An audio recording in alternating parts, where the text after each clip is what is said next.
The Phoenix Suns have a chance to do something they haven't done all season. Move 3 games over 500. It's Breakfast with the Suns. We are in Indianapolis, inside Conseco Fieldhouse, for the Suns and Pacers today on My 45.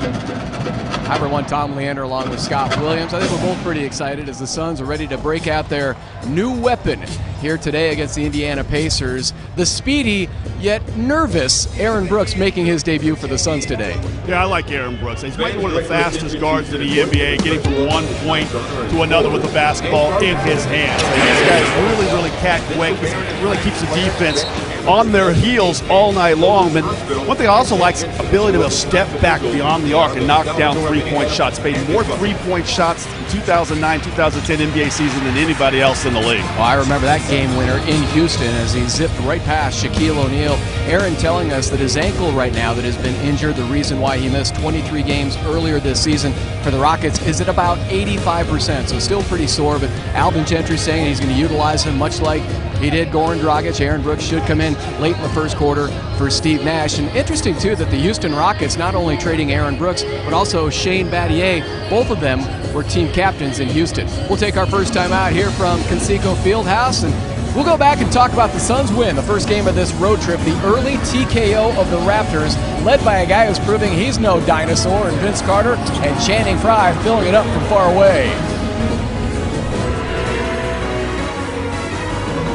Mr. Double-Double and his Phoenix Suns coming at you from the homeland of hoops here in Indiana. Tom Leander back with Scott Williams. An early game for the Suns, so maybe a slow start, but we didn't have a slow start for the Suns in Toronto in game number 1 against the Raptors. An early blitz, and this game was over early. Yeah, exactly what a good team wants to try to do on the road is keep this good momentum going, come out and set the tone how you want to play. And Steve Nash did exactly that by making sure that the ball was moving crisply with the pass, with the dribble, players moving very good on the court, being active and really working on their movements and passing that basketball extremely well. Steve Nash with 7 quick assists in that game. Channing Frye knocked down a bunch of shots, and Vince Carter was fantastic with 11 points. No question. Those were the 3 power players in that first quarter. Nash, Carter, and Frye. The Suns leading by 21 after the first quarter and never looking back. And now you're going to try to make it 2-0 on this road trip here this afternoon against the Indiana Pacers. You ready for this? I'm absolutely ready for it this morning. Morning with the Suns. How about some bagels, some Eggs Benedict, maybe a little French toast, and the Phoenix Suns here on My 45 coming your way.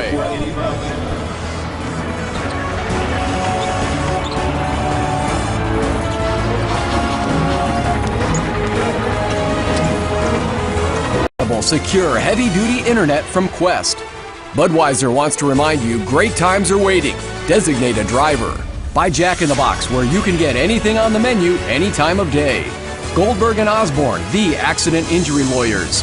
By Diamondback Plumbing, 2 decades of complete plumbing service and repair. Casino Arizona, feel the win. And by Southwest Airlines. Find our fares online only at southwest.com. Quite a bit of activity in this city. The NFL Combine currently in full swing here in Indianapolis as the Suns get set to meet the Pacers in a matinee here at Conseco Fieldhouse. Today's starting lineups are sponsored by MidFirst Bank. MidFirst Bank is proud to be the official bank of the Phoenix Suns. Stop by MidFirst Bank today to get your Phoenix Suns check card. These starters for the Suns are now 14-7. Grant Hill is hurting. Well, no, he doesn't have an injury. Duke upset by Xavier Dowdell's Virginia Tech Hokies last night. And boy, were those two going at it before the game, talking about the upset of number 1, or previously number 1 Duke. I know that makes you happy, Scotty. Absolutely. Head coach for the Suns, Alvin Gentry, blending a nice balance, no doubt, of humor and intensity. And don't underestimate his demeanor and handling of this team amidst all the changes and the challenges. Suns appear to be making a strong push to the playoffs. They have won 9 of their last 12 games. Now the starters for the Pacers recently losing Mike Dunleavy to a broken thumb, so Brandon Rush is in the starting lineup. If you combine the years of experience of these 5 players, 13 years of experience compared to the Suns starters who have 48 years of combined NBA experience. Head coach on an interim basis right now is Frank Vogel. He took over for Jim O'Brien in late January. The Pacers have gone 9-4 under Vogel, who at 37 is the youngest head coach right now in the league, and he's even younger than the Suns' own Grant Hill. about that? Vogel's opened up the offense and been a breath of fresh air for this team. Here's today's APS Power matchup. Scotty's going to take a look at Grant Hill and Danny Granger. Yeah, Granger, 21 points per game, active on the offensive end. A tough cover for anybody in the NBA, and the Suns are going to throw their best defender at him in Hill. And you must make Granger shoot the ball, from somewhere between the 16 to 20-foot range. He's a 43% shooter. First meeting, Grant did a fantastic job. I'm holding to 8 points on 2 of 13 shooting. He's going to need a good effort like that again tonight. So this team is really looking to run. I talked to Alvin Gentry about that. He said, partially the credit goes to Grant Hill, did an excellent job defensively on Granger, but also his shot was just off. And you can't really expect him to go 2 for 13 again, especially here now at home. Time for today's Batteries Plus Power Keys to the Game. Batteries Plus, thousands of batteries for thousands of items. Here are your keys as you sit down for breakfast in Phoenix. Yeah, the Suns need to bring that shutdown defense, ball pressure, playing the passing lanes, and keeping the Pacers reverting to individual style of basketball. This is one team that's in the lower third in the league for assists. And NBA Combine, kind of a spin off the NFL Combine going over on Lucas Oil Field. A strong start to this road trip up in Toronto. Good teams find a good way to capitalize on that momentum and use it to their advantage and combine some wins here. Good place to get a win here on a Sunday afternoon.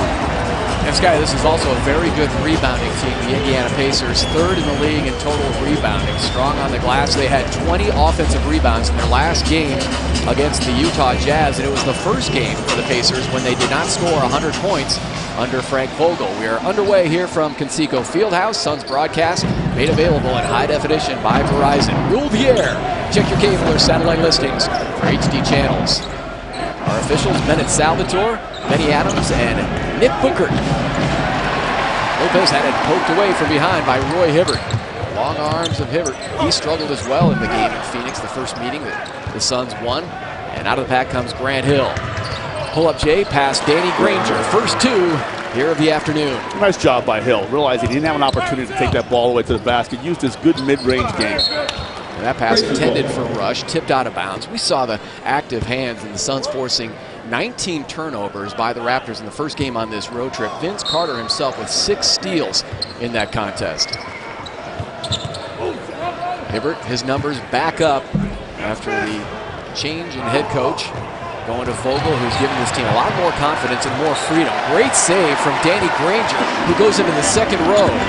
Darren Collison came over in a deal from New Orleans during this past summer. The ball again is tipped out of bounds. How many times do we say that in Toronto? And already twice here early in the first quarter. Yeah, good start. And then Vince Carter just was not able enough to get enough on that pass to thread it between those two defenders. They were able to run it down there in transition defense. Nice job by Granger to hustle back, but a nice job on Vince. Now, albeit 2 boards, 1 and done on both the offensive possessions for the Pacers thus far in the game. Trying to go inside to Hibbert, and it's batted away by Robin Lopez. Suns defense has been excellent. Over the last 12 games, the opponents scoring only 95 points per and shooting around 44% from the field. On the roll, Robin Lopez goes airborne in an offensive foul. The charge taken by Granger. That's that one that Lopez is going to have to realize, hey, I'd like to roll strong to the basket. Because the play took a little longer to develop, it was easy for the defender to come over and get outside that restricted area and take that charge. May have to put the ball on the floor once, try to get around the defender or catch that thing and shoot a little mid-range shot in front of the basket. And already the 3rd turnover committed by the Suns in the first minute and a half.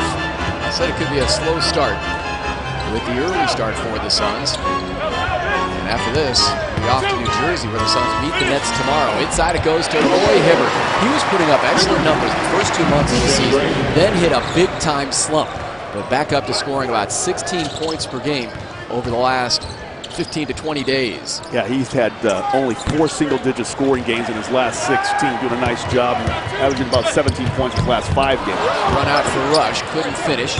And now Nash looking to pick up the tempo. Up ahead, Vince Carter, a little ball fake on McRoberts. Lopez going after the offensive rebound. It goes off of Rush, and the Suns will have it thanks to the hustle from Robin Lopez. Yeah, and I like the Carolina guy, Vince Carter, challenging the Duke guy and trying to draw that foul. I tried to go up underneath that arm, get that body contact. The official didn't bite on them. They go back to Robin Lopez. The Suns like to milk him early in games, and he knocks down the 12-footer. Absolutely. Get the big guy engaged. You throw him a few burns early, and you get him doing the defensive work on the other end and hitting the glass and so forth. So nice job, a good strategy by the Phoenix Suns. And a quick foul whistled on Lopez. That now is his second. Yeah, Alvin Gentry originally was going to go to Gortat, pull him up off the bench, but he pulled him back down and said, let's see if he can play through it. He realizes this early start time has got the players a bit out of sync. And Alvin has said that when Robin picks up a couple early fouls, he is going to let him play through it because Gortat has been getting a majority of the minutes as they go upper deck to Brandon Rush. He's an excellent athlete, averaging about 10 points per game right now for the Pacers. Still just 25 years of age in his third year out of Kansas. And he ties us up at 4. Lopez rolls, finds Vince Carter along the baseline. Contact with Hibbert. No call. Carter still battling. Goes up. The blindsided shot wouldn't spin in. And Collison now with the Pacers on the attack. Back over to Brandon Rush, having an excellent start here on a Sunday morning. It really was a nice start. He gets the alley-oop jam on the kind of back door cut there and cut behind the defense. And this time out, you see that ball go through, you knock down a three-point shot. Back the Suns go to Lopez. This one is blocked. Rush already with 5 points, 5 of the 7 for Indiana. And Grant Hill pumps it in for 3 from the corner. I mentioned Grant was bruised with the loss by his #1 Duke Blue Devils last night on the road to Virginia Tech. And I was talking, he tweeted actually after the game too, that why is it that all the teams that beat Duke celebrate like they've won an NCAA title? He said even when Duke wins a title, they don't celebrate like that, as all the students poured onto the floor for the Hokies. No, it's just like that team you love to hate. That's all. Nash, dead center with the shot. And he was talking about Xavier Dowdell. They actually showed a shot of Xavier Dowdell, one of the clutch shots that he hit in a victory over Duke 5 or 6 years ago. And apparently Xavier was so excited with the victory that he ripped off his jersey and threw it into the stands. Says Danny Granger hits the 3. But the problem with Dowdell was they didn't have an extra jersey for him as he tossed it into the crowd. Grant Hill's shot is partially blocked, and the Suns will still have it just inside of 8 minutes to go here in the first quarter. I like the way the Suns are going to the basket. Seen Carter go in there a couple times, try to draw some fouls. And Hill a few times now has gone in there amongst the trees and tried to get to one. Suns 4 of 11 from the field in the early going. And the Suns turn it over now for the 4th time. Vince Carter started 0 for 5. Granger for 3. A little slow start for Indiana. They're now 3 of 4 from far away, leading by 4. Back quickly comes Grant Hill off glass. Yeah, that was a nice job right there. Transition, get the ball out. Grant Hill loves running that left side of the floor. Gets himself an easy bucket off the window. Grant begins 3 of 4 shooting from the field. Dipping in was McRoberts. And ripping away the rebound, Channing Frye. Back over to Grant. Grant lines it up and knocks it down. 9 early points for Grant Hill. 9 of the Suns' 13. He's played well in the day games. In the previous 2 day games for the Suns, one in New York against the Knicks, the other in Los Angeles against the Clippers. Grant Hill averaging 22 points. So he doesn't mind these early beginnings. Tied up at 13. Hibbert coming out of Georgetown, a first-round draft pick and a D3 violation on Steve Nash. He was trying to get himself out of the lane in enough time, but instead it'll be a technical free throw shot by Darren Collison.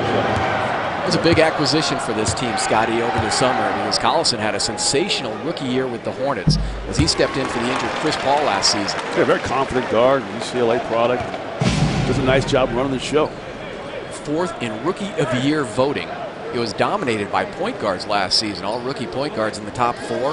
The award won by Tyreke Evans, then followed by Steph Curry, Brandon Jennings, and Collison.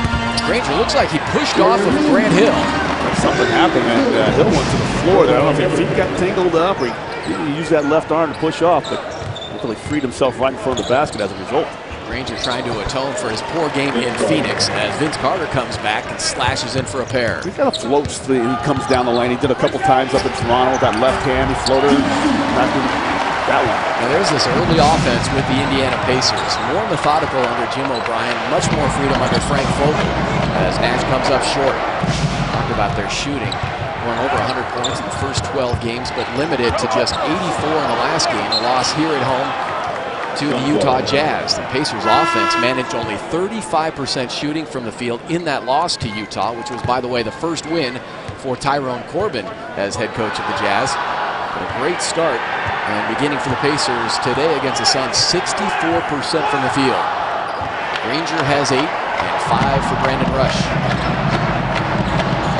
Vince Carter finds Channing Frye, 3 for 3, absolutely for Channing. We talked about those 3 threes that he hit in the first quarter in Toronto, and he ties us up with a 3-point hit. Yeah, I mean, Channing Frye likes to go out there behind the arc, but he does a nice job not just going anywhere behind the arc, gives himself a position behind that arc where he's got freedom to fire. Suns have taken 9 of the last 11 from the Indiana Pacers. We have already had 5 ties here in the first quarter as Channing locks in from far away. Let's tweet #SunsTV with your question for Suns legend and our good friend TC Tom Chambers. He answers on the My45 pregame show. You can win prizes courtesy of Nova Home Loans. They do a great job with Suns Game Time. Producer Mark Goldberg, Kevin Ray, and TC, the whole cast of characters. With pregame and also joining us for halftime here on My45. All 5 Suns starters have scored so far here in the first quarter, Scotty. And it's Grant Hill who's in charge with 9. Yeah, he's got 4 field goals. The rest of the starters with 4 combined, but he's doing a nice job getting himself into space. He got out in transition a few times and knocked down a couple mid-range Jays as well. Indiana, I mentioned, 64% early shooting from the floor, 3 of 4 from far away, as Danny Granger has already punched in twice from behind the line. Marcin Gortat out there now for Robin Lopez, picked up the 2 early fouls. Vince Carter creating for Grant Hill, passes on the 3, drives baseline, heavy contact, and a blocking call will put Grant at the stripe. There's that aggression towards the hoop once again. I've mentioned it a few times that Vince and Grant attack the basket. They close out there, run him off the 3-point line because he's already knocked down 1 shot from beyond the arc, and then he puts it in drive and takes it right to the hole. Not able to get position in time, draws a foul. A couple of subs coming in for Vogel out of that last timeout. Tyler Hansborough along with Paul George. It was George who was whistled for the block. Today's game brought to you by Southwest Airlines. Find our fares online only at southwest.com. Tyler Hansborough has played very well of late, especially since Vogel has taken over.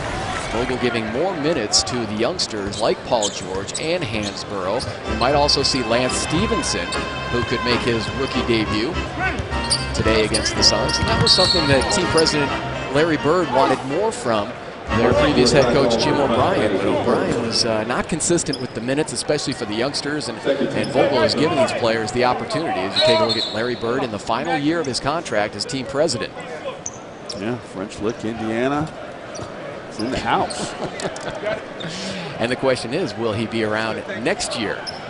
Boy, a little egg on the face of the Pacers. They tried to make a last-second deal before the trade deadline. It would have netted them O.J. Mayo from the Memphis Grizzlies for Josh McRoberts, but they were a minute late, and the trade was canceled. You have to wonder, it was very public, too, how Mayo feels with the Memphis Grizzlies and McRoberts, knowing that he nearly went to become a member of the Memphis Grizzlies and now still here with the Pacers. Yeah, I think they came in, like you say, at 3:01, and they have a firm deadline, 3 o'clock, and the NBA, true to their word, said no deal.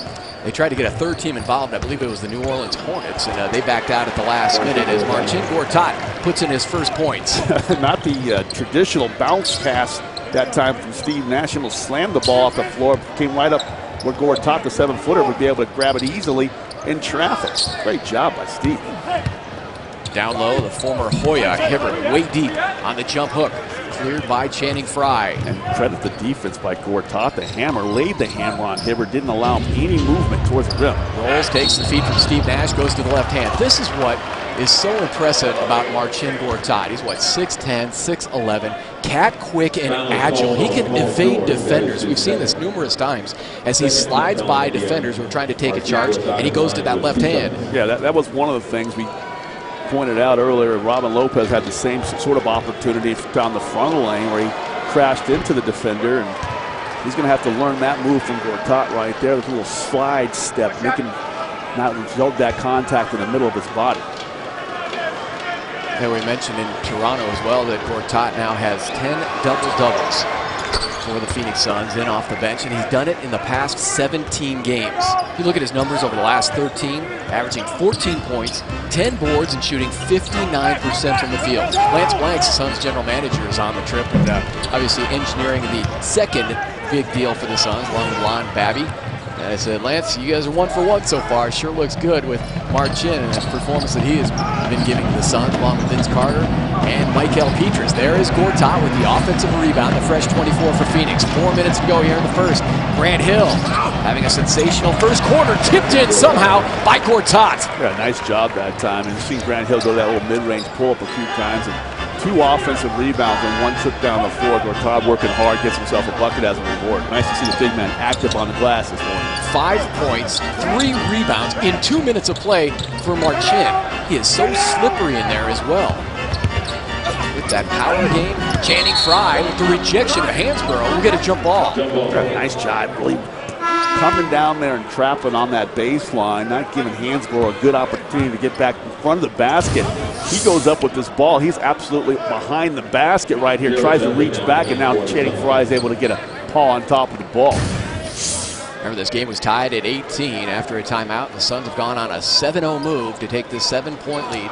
Carter comes out, replaced by Dudley, and we're going to get a you don't see this foul on the tip. Hansborough goes after the arm of Channing Frye to not allow him to be able to elevate. Old school basketball move right there, and official all over that. Great call there by the young official.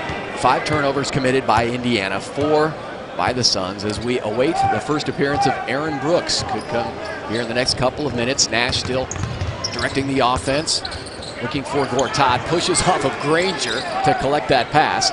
Still plenty of time on the shot clock. Gortat whips it into the corner. Good look for Grant Hill. Good shot for 3. Grant Hill had an outstanding first quarter. 14 points on 5 of 7 shooting. He's pumped home 2 threes. Nice job by the Suns coming out of that timeout break. A nice 10:01 now, and they've done it in a variety of different ways. Oh, Grant really enjoys these early starts. Talk about how he averages 22 points in the previous 2. Darren Collison with the friendly bounce. And it's an 8-point Suns lead. Nash trying to back into Collison, create that space, and nails the shot. Beautiful behind the back dribble, kind of escapes to an open area on the floor to the pull-up J, and he steals the ball defensively on the other end. Suns with their 3rd consecutive 30-point first quarter. Grant Hill, kick out, unselfish pass to a wide-open Channing Frye, couldn't knock it down. The tip pass now from Grant Hill over to Dudley, and he misfires. Look at the energy from Grant Hill. He's everywhere on the floor. Now defensively, locking up Danny Granger. 2:15 to go here in the first. Collison swings around Gortat. Finds Hansborough lurking along the baseline and fouled by Jared Dudley.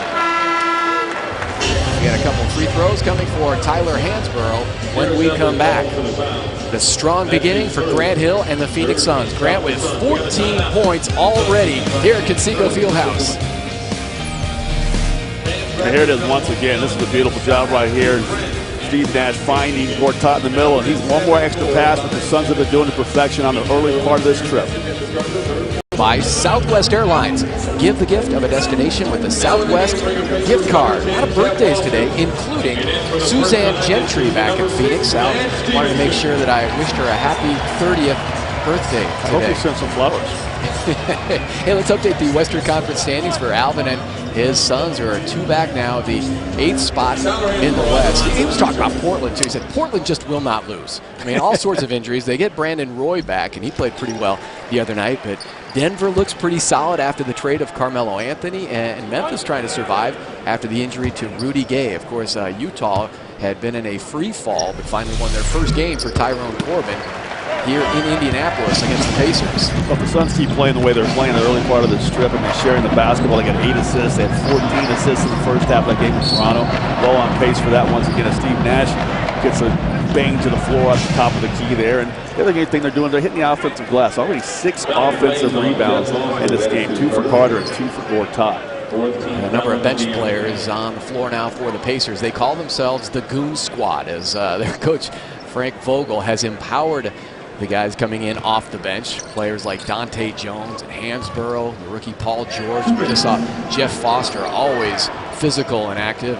A.J. Price as well as the backup point guard. Nash, nowhere to go, and turns it over.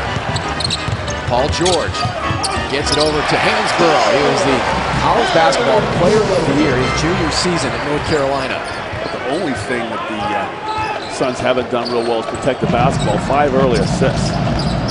Nash, straight but strong. I'm sorry, I said assists. 5 early turnovers. And that was a nice pick right there. Steve Nash just has to look for that shot. He didn't have a shot up in Toronto. Dished the ball beautifully, but want to see him get his shot back on track here this afternoon. Running the point is the rookie Lance Stevenson, a 20-year-old who played 1 season at Cincinnati. He comes out of New York City. Grant Hill, hand in the face, forcing the miss from Danny Granger. Solid defense from Hill. He's done it all here in the first quarter. Dudley shut down by Paul George. Very young, youthful Pacers squad. They do have the veteran Jeff Foster on the court. He is the longest tenured Pacer. Channing Frye, straight but a little short, and ripped out of there by Granger. Inside of a minute to go. Pacers, meanwhile, they currently are in the 8th spot in the East as Paul George pulls the plug from the corner. Pacers coming in 26-31, 8th in the East, a half game ahead of Charlotte, that final playoff spot. So the biggest lead, 10, is now down to 4. Nash curling around Foster. Move it around to Dudley. A wide open 3. Down it goes for Jared Dudley. That was a little 6-0 run for the Pacers. There's Jared Dudley's able to can that 3. Saw him working hard on his 3-point shots in the pregame. He hadn't been shooting it all that great, so nice to see him get that one to drop. Both teams shooting very well from behind the line. 7-point lead for Phoenix. Stevenson, skip bounce pass into the corner. Rims out, tipping was Hansborough. Comes away with the rebound. Frank Vogel says he is the hardest working player in the NBA, Tyler Hansborough. They called him Psycho T when he played for the Heels. Maniacal work ethic. Granger gets past Hill into the corner. George will try again, and he drills the 3. And that will end the first quarter on a 3-point basket from the rookie Paul George. Well, great start for the Suns. Great ball movement, put the ball in the hole. He's got 35 points in the first quarter. Toronto following that one up here in the first quarter today, brother, with 33 points. Grant Hill had his 14 here in the first 12 minutes of play from Conseco Fieldhouse.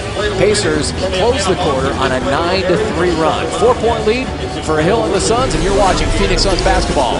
Presented by Casino Arizona is brought to you by Southwest Airlines. Find our fares online only at southwest.com. Aaron Brooks set to make his debut. He will begin the second quarter for the Suns here at Conseco Fieldhouse. Today's text poll question, powered by Verizon, is who do you most associate with sports in the state of Indiana? Larry Bird, Peyton Manning, Bobby Knight, or Reggie Miller? Text your choice to 88222 and stay tuned for the results throughout the game. Normal messaging rates apply. Tyler Hansborough, a jumping right-hander. Yeah, he's looking to come out and be aggressive after going 1 for 11. His last ball game, already a couple points inside the painted area. Quarterbacks working out today at the NFL Combine here in Indianapolis. Quarterback of the Suns offense right now is Aaron Brooks, coming over in the deal from Houston as Jared Dudley knocks it down along the baseline. Dudley is now 2 of 3 shooting, has a 3-pointer. 5 points for Dudley and 5 points for Gortat off the bench. Aaron Brooks trying to track a very strong and muscular 20-year-old rookie, Lance Stevenson. Brooks picking up his first foul as a member of the Suns, and it will put Stevenson at the line. Interesting story. This is a young man who's been in some trouble off the court, going back to his days in high school in New York City, but a second-round pick, loaded with talent. He was taken 40th overall in last summer's draft. I was talking to Walter McCarty, who was an assistant coach for Frank Vogel and the Indiana Pacers. Walter McCarty, a one-time Phoenix Sun, saying really Stevenson has all the talent in the world, but just needs to learn to be a professional, how to handle himself at practice and off the court, and be a member of the NBA and become a professional as Stevenson hits the free throw. And he said a lot of the coaches working with Lance, along with Clark Kellogg, who's one of the broadcasters here in Indiana, and works with some of the youngsters as well. 35-33, Suns lead is 2. Aaron Brooks, and the Suns work it around to Marcin Gortat. Sometimes Marcin doesn't realize there's no defender behind him. That happened a couple of times in Toronto, and Alvin Gentry yelled at Marcin, turn and go to the hoop. That's the back turn to the basket, assuming there's a defender there. D3 violation on the Pacers, and here comes Aaron Brooks to shoot the technical toss. First point is a member of the Suns. for Aaron Brooks, who admitted to me before the game he was quite nervous coming into this game. His first as a Sun, first time he's ever been traded in the league, as he came out of the University of Oregon, an All-American for the Ducks. Hey, if you wonder why he went to the line to shoot that free throw, he shoots 94% from the line. That's right. Tremendous number. Yeah, career 85 or 86% free throw shooter. That one just falls off the rim. And up ahead, 6'5" point guard Lance Stevenson. Trying to set up Dante Jones. Great defense from Jared Dudley. Gortat. You're surprised when Gortat doesn't get that rebound. Yeah, it really was a surprise, but he had hard work in Foster down there with Hansbrough, trying to battle both those guys. Look at Dudley getting that pass and then getting the steal. Oh, does he want dunk number 4? Yes, he does. Oh my, I was kidding with him before the game that I think I feel number 4 coming on, so he's going to come up and find me after the game. He said, Scotty, you were right. Number 4 on the season. The rim dancing for Jared Dudley. As he throws it down, the Suns lead is back up to 5. Hakeem Warrick on the floor for Phoenix here in the second quarter, and he watches Hansbrough shoot right over the top of him. Yeah, that's a shot he shot at the University of North Carolina quite a bit, kind of in a transition, secondary transition break situation. 8 points off the bench for Hansbrough. Pretty pass from Aaron Brooks, who was slicing Marcin Gortat, who felt he should have finished that play.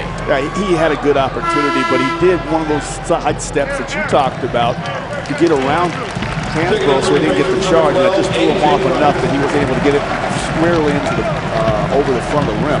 And we see the playmaking skills of Aaron Brooks. Obviously, he's a scoring point guard at times, averaging almost 20 points last season when he was the league's most improved player. But you can see he has tremendous passing ability as well. Yeah, and that's the thing I think that Alvin Gentry and Lance and those guys really like about it, is they don't feel there's going to be a whole lot of drop-off now when they go to the backup point guard.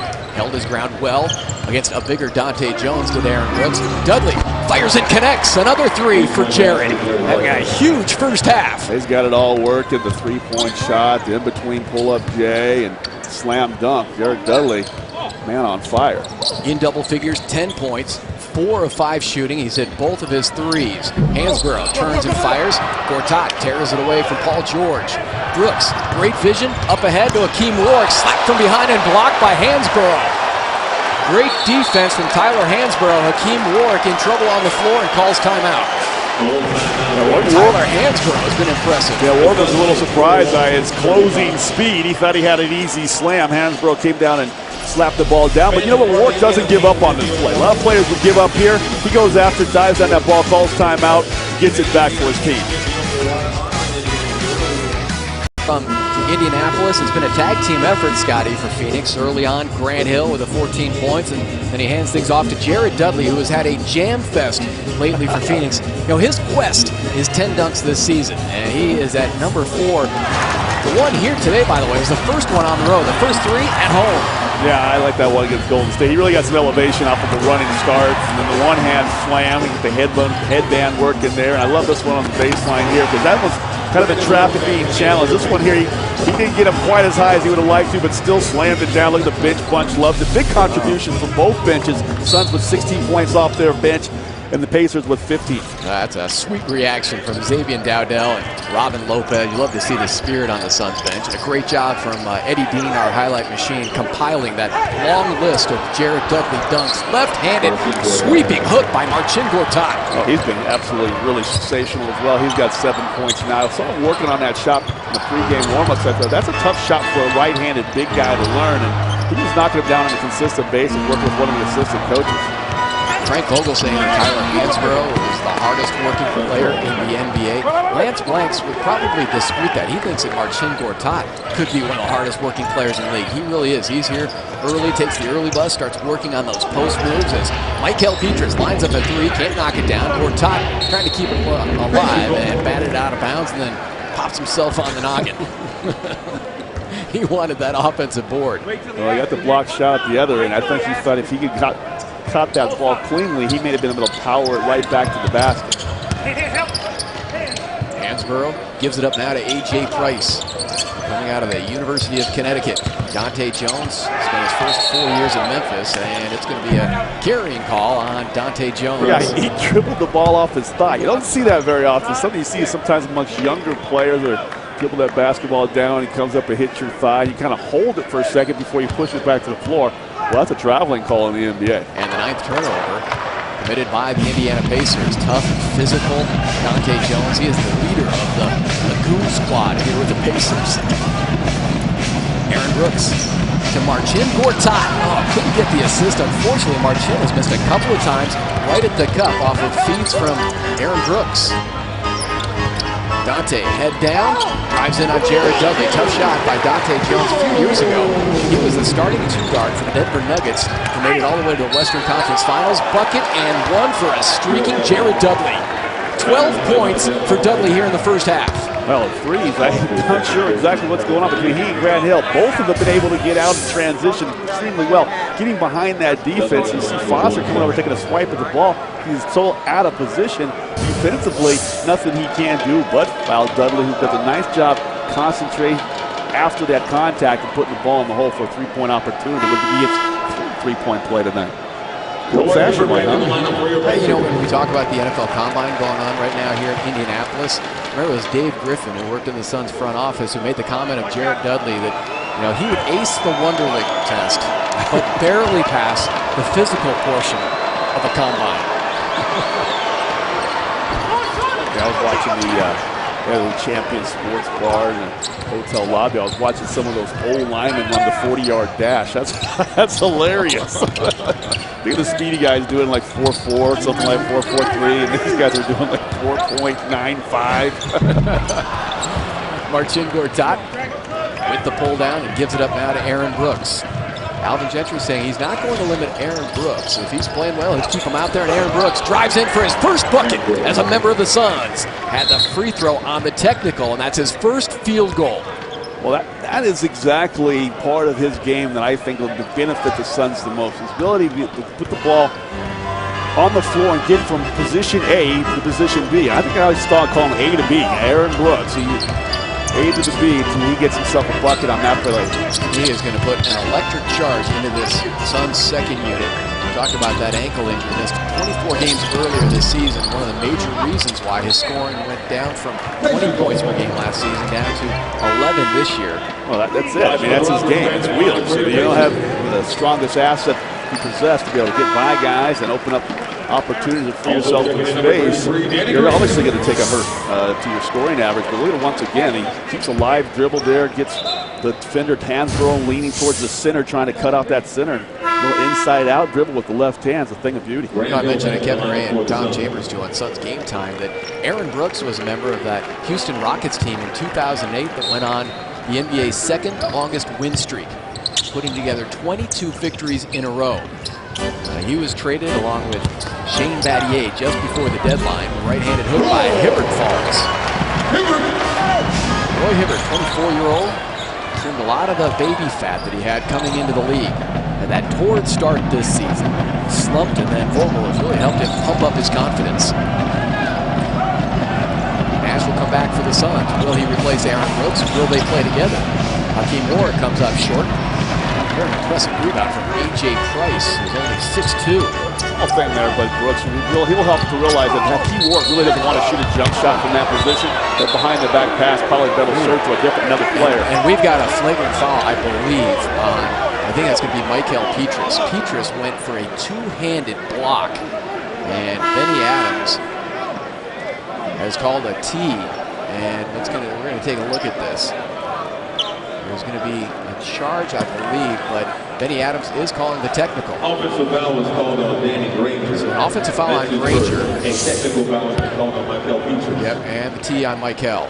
He comes over to block this shot. I think they're excessive play after the whistle. Here's the whistle blows on the charge call, and now Petrus comes over here thinking the play's still live. Not all the time when you're playing on the floor can you hear that whistle go.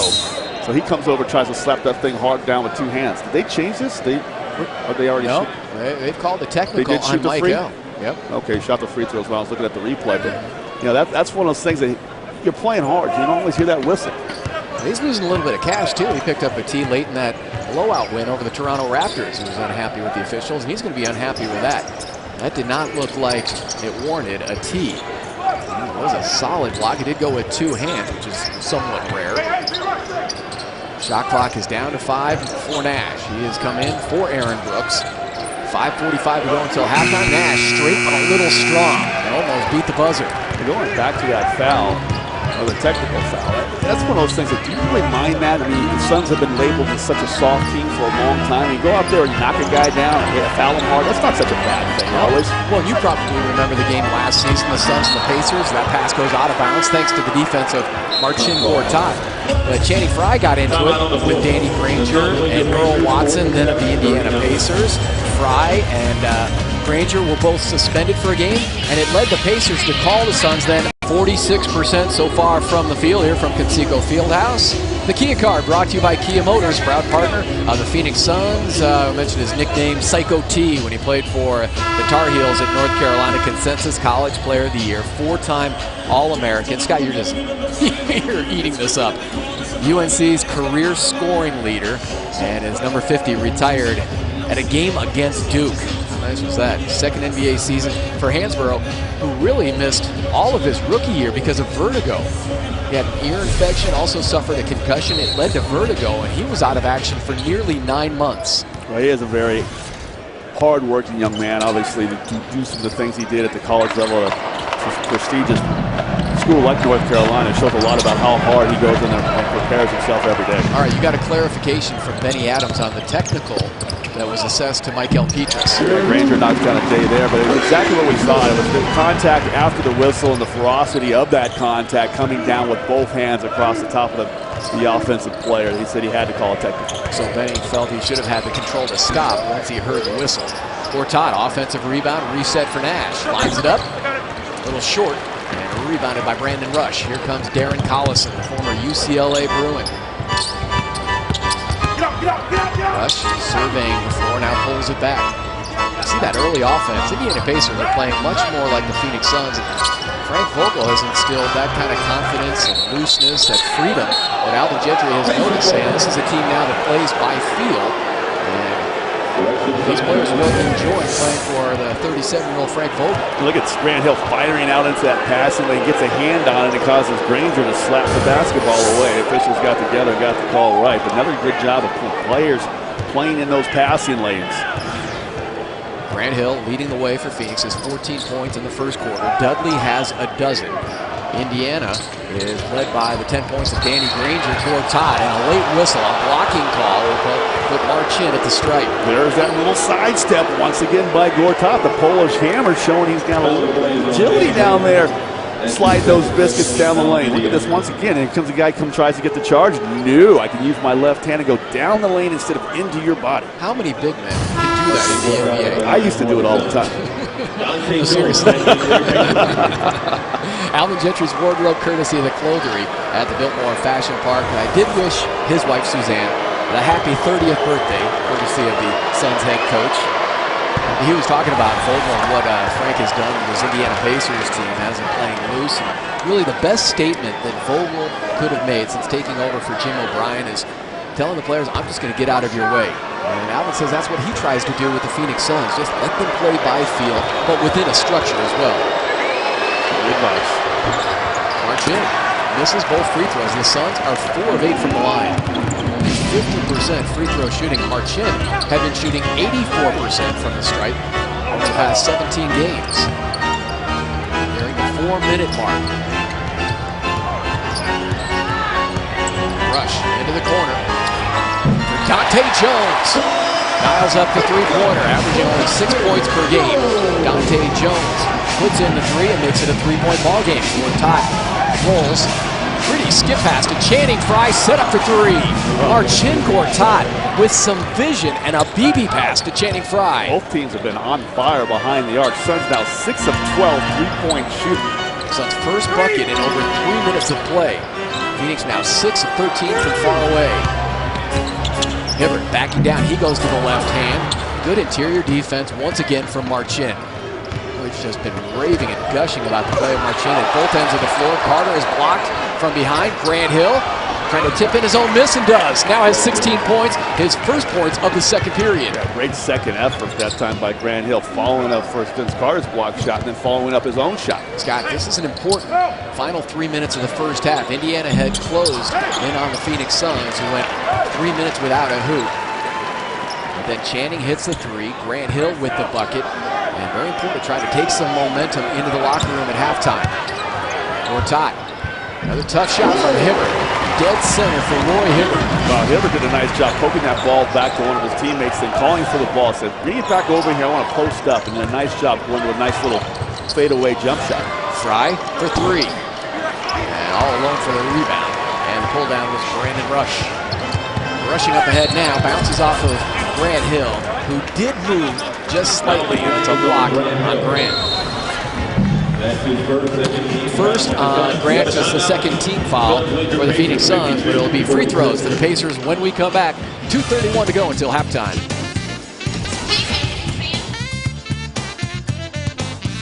6 with 2:31 to go until halftime as we find out what's on tap for the Suns, sponsored by Budweiser. Great times are waiting, and grab some buds for a limited time. When you purchase 2011-2012 Phoenix Suns season tickets, you'll not only receive up to $200 in food and merchandise credits on the Phoenix Suns, but you'll also enjoy the best prices and best seats available. But hurry, this offer ends soon. Visit suns.com/legacy. You can also call 602-594-2217. 602-594-2217 for more information. Tom Leander back with Scott Williams here in Indianapolis. Reggie Miller, who's such a star for so many years. We're going to take a look at the most recent Hall of Fame finalists. And it was striking to me, Scotty, I don't know if to you as well, but Reggie Miller was not one of the finalists. Dennis Rodman was on the list, which is understandable. Joe Dumars was there, Jamal Wilkes. Reggie Miller did not make the first cut for voting for induction into the Hall of Fame. A little surprising. Obviously he will be a Hall of Famer at some point in time. And first ballot Hall of Famer, I guess. Maybe somebody rubbed some of these writers the wrong way over the course of his long career. Marcin Gortat, 9 points and 8 rebounds in the first half. Dante Jones went for the one-handed crush, but it goes out of bounds, and another turnover by Indiana. That is their 13th. It's led to 12 points for the Suns. So these are the finalists: Rodman, Ralph Sampson, Maurice Cheeks, Jamal Wilkes, and Chris Mullin amongst the players that have an opportunity to go into the Hall of Fame. But no Reggie, who was the all-time leading three-point shooter until recently when he was passed by Ray Allen. Pull up, Grant Hill. Baseline, it's been his first half. Yeah, it really has. He's done a great job to get himself to these mid-range jump shots, knocking them down. 18 points for Grant Hill. 7 of 10 shooting. He's hit both of his three-point attempts. High above the rim for the throwdown. And that was very impressive from Brandon Rush. He did elevate right to the rafters. Vince Carter along the baseline, and one for Vince. Vince needed that one. He kind of struggled. He's been working hard down low, trying to get something going. He's had a number of his shots blocked in front of the basket. Just his second field goal of the game. But look at this one once again, right down the middle of the lane. Gets that thing shortly outside the cylinder, and Vince says, okay, I got to come back and start my second half right here at the end of this first half. Gets himself a basket and opportunity for a three-point play. He's unable to accomplish that. Excellent outing back in Toronto against his former team, the Raptors, the first game of this trip. 17 points, 7 rebounds, and 6 steals. 1:15 to go here in the first half. Biggest lead has been 10. Darren Collison trying to pump it in, and does over the top of Nash. That's always tough for the guard. You get a screen, and then you fight through that screen, then you get a re-screen. You got to try to figure out how to get around that one. So Nash got lost in a couple of screens there. How about that pass? Nash inside of Gortat. Thought there was contact. Bennett Salvatore said it was a clean block. 7 block shots on the night, and all are still in the first half. I say night, so I meant day. It's easy to do, out of habit. Tipping it out of the crowd was Hibbert, but it winds up in the lap of Nash.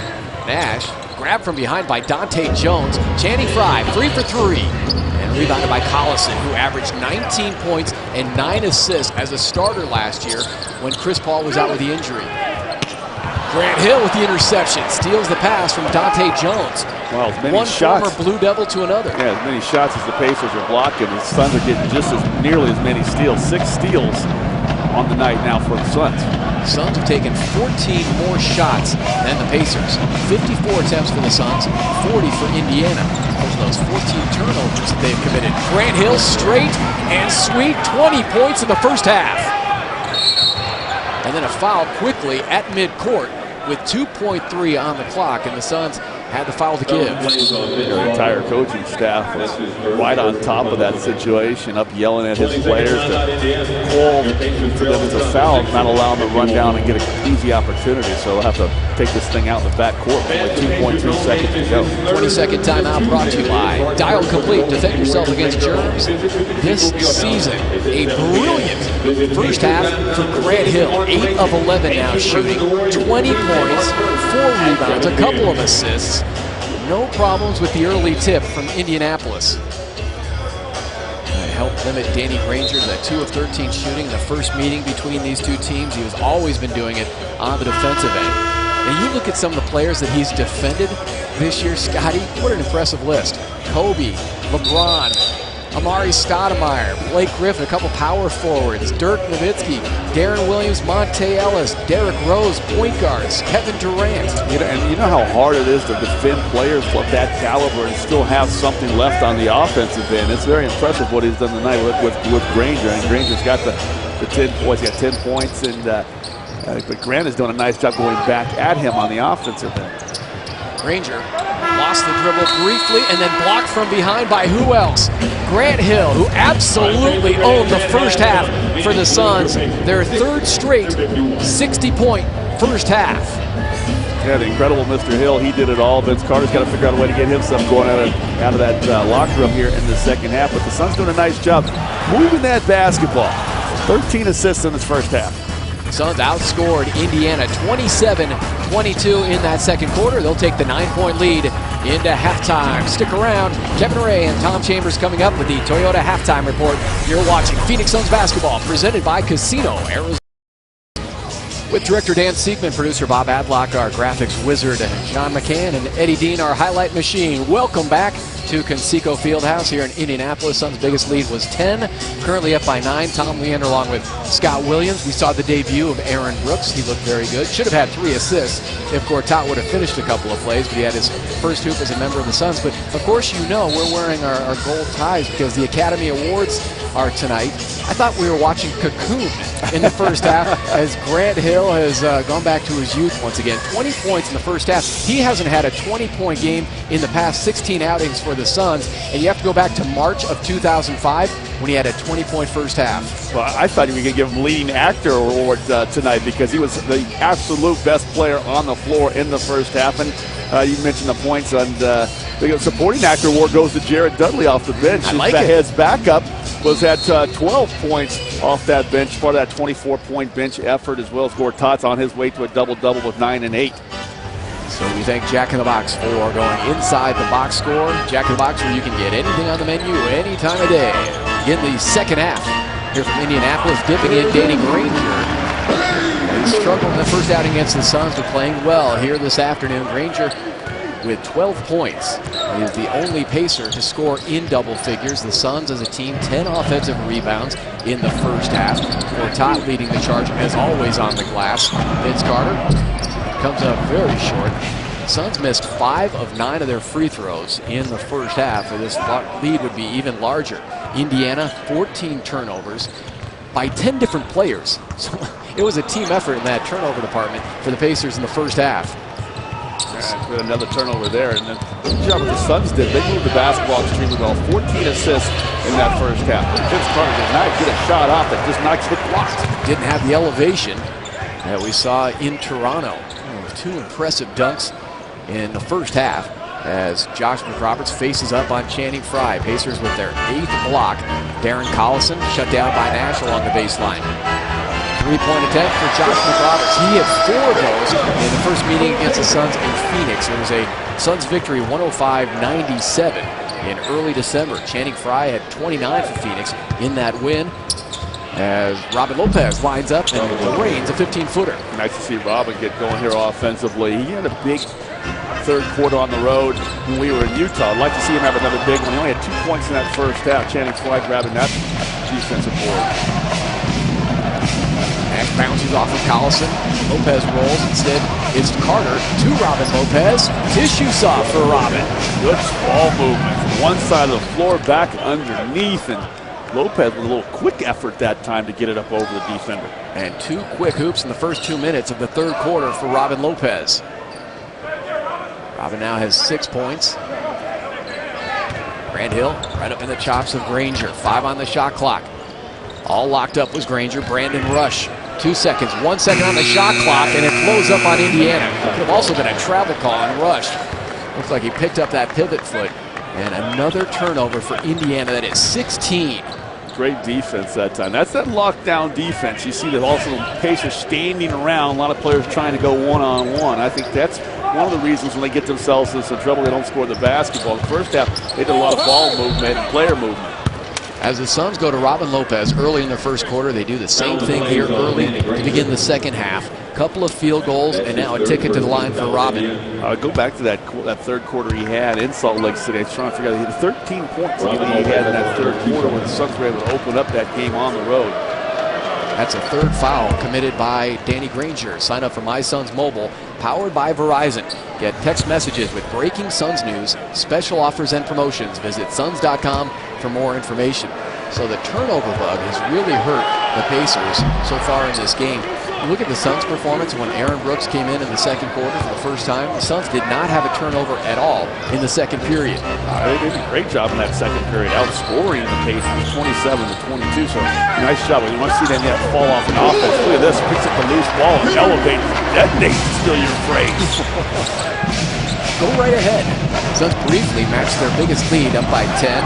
And that dunk by Hibbert ended a 6-0 move by the Suns. Nash exploring, circles, fires, and connects. Doing his thing, Steve Nash. Boy, that's indefensible. I mean, you're basically trying to defend improvisation. He's just surveying the floor, reading and reacting to the defense, pulls back on the fade. And now for Steve Nash, his third field goal. He has 6 points to go along with his 7 assists. Suns at 47% shooting from the field, 51% right now for Indiana. Spinning move by Rush and a reach and a little shove. And that will go, I believe, on Vince Carter. And it will go back to that Steve Nash circling shot. This is one of those little hockey moves there where the guys skate behind the net. He gets himself to a free spot because they don't want to give up the three-point shot. The defender doesn't leave his man in the corner and allows Nash to dribble to that open area. He's so good at turning his hips quickly to the basket, squaring his shoulders to get a clean look. You're so right. It is like a hockey move. We've compared it in the past to Wayne Gretzky. As Roberts can't get it off in time. Another shot clock violation. Another turnover for the Indiana Pacers, imploding. A couple of bluebirds earlier this afternoon, giving it to the Pacers here to start the third quarter, trying to get their team going there.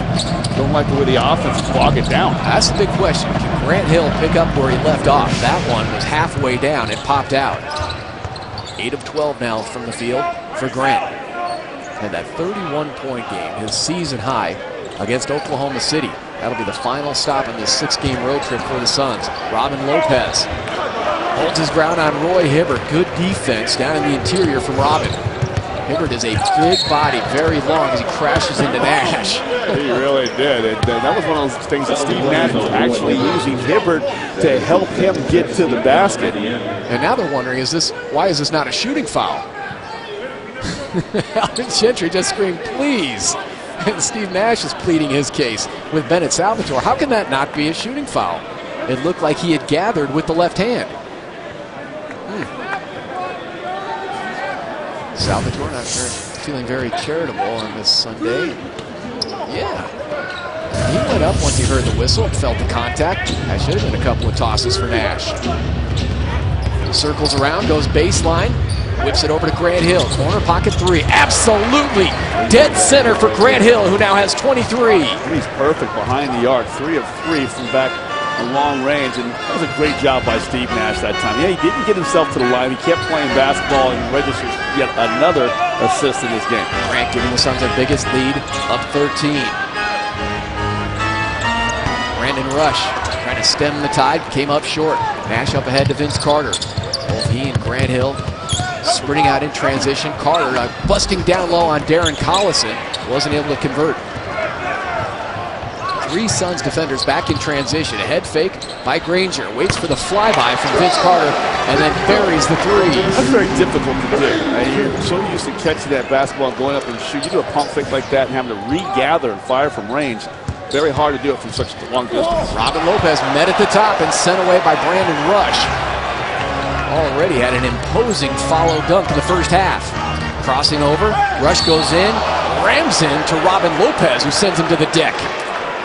Now that's the fierce presence of Robin Lopez. Suns fans love to see that look on his face. Well, this is one here that Vince Carter gets tangled up, and as a big, you can't allow guys to drive down that lane without any punishment. And he comes in there and he knows he's going to have to get whistled for a foul.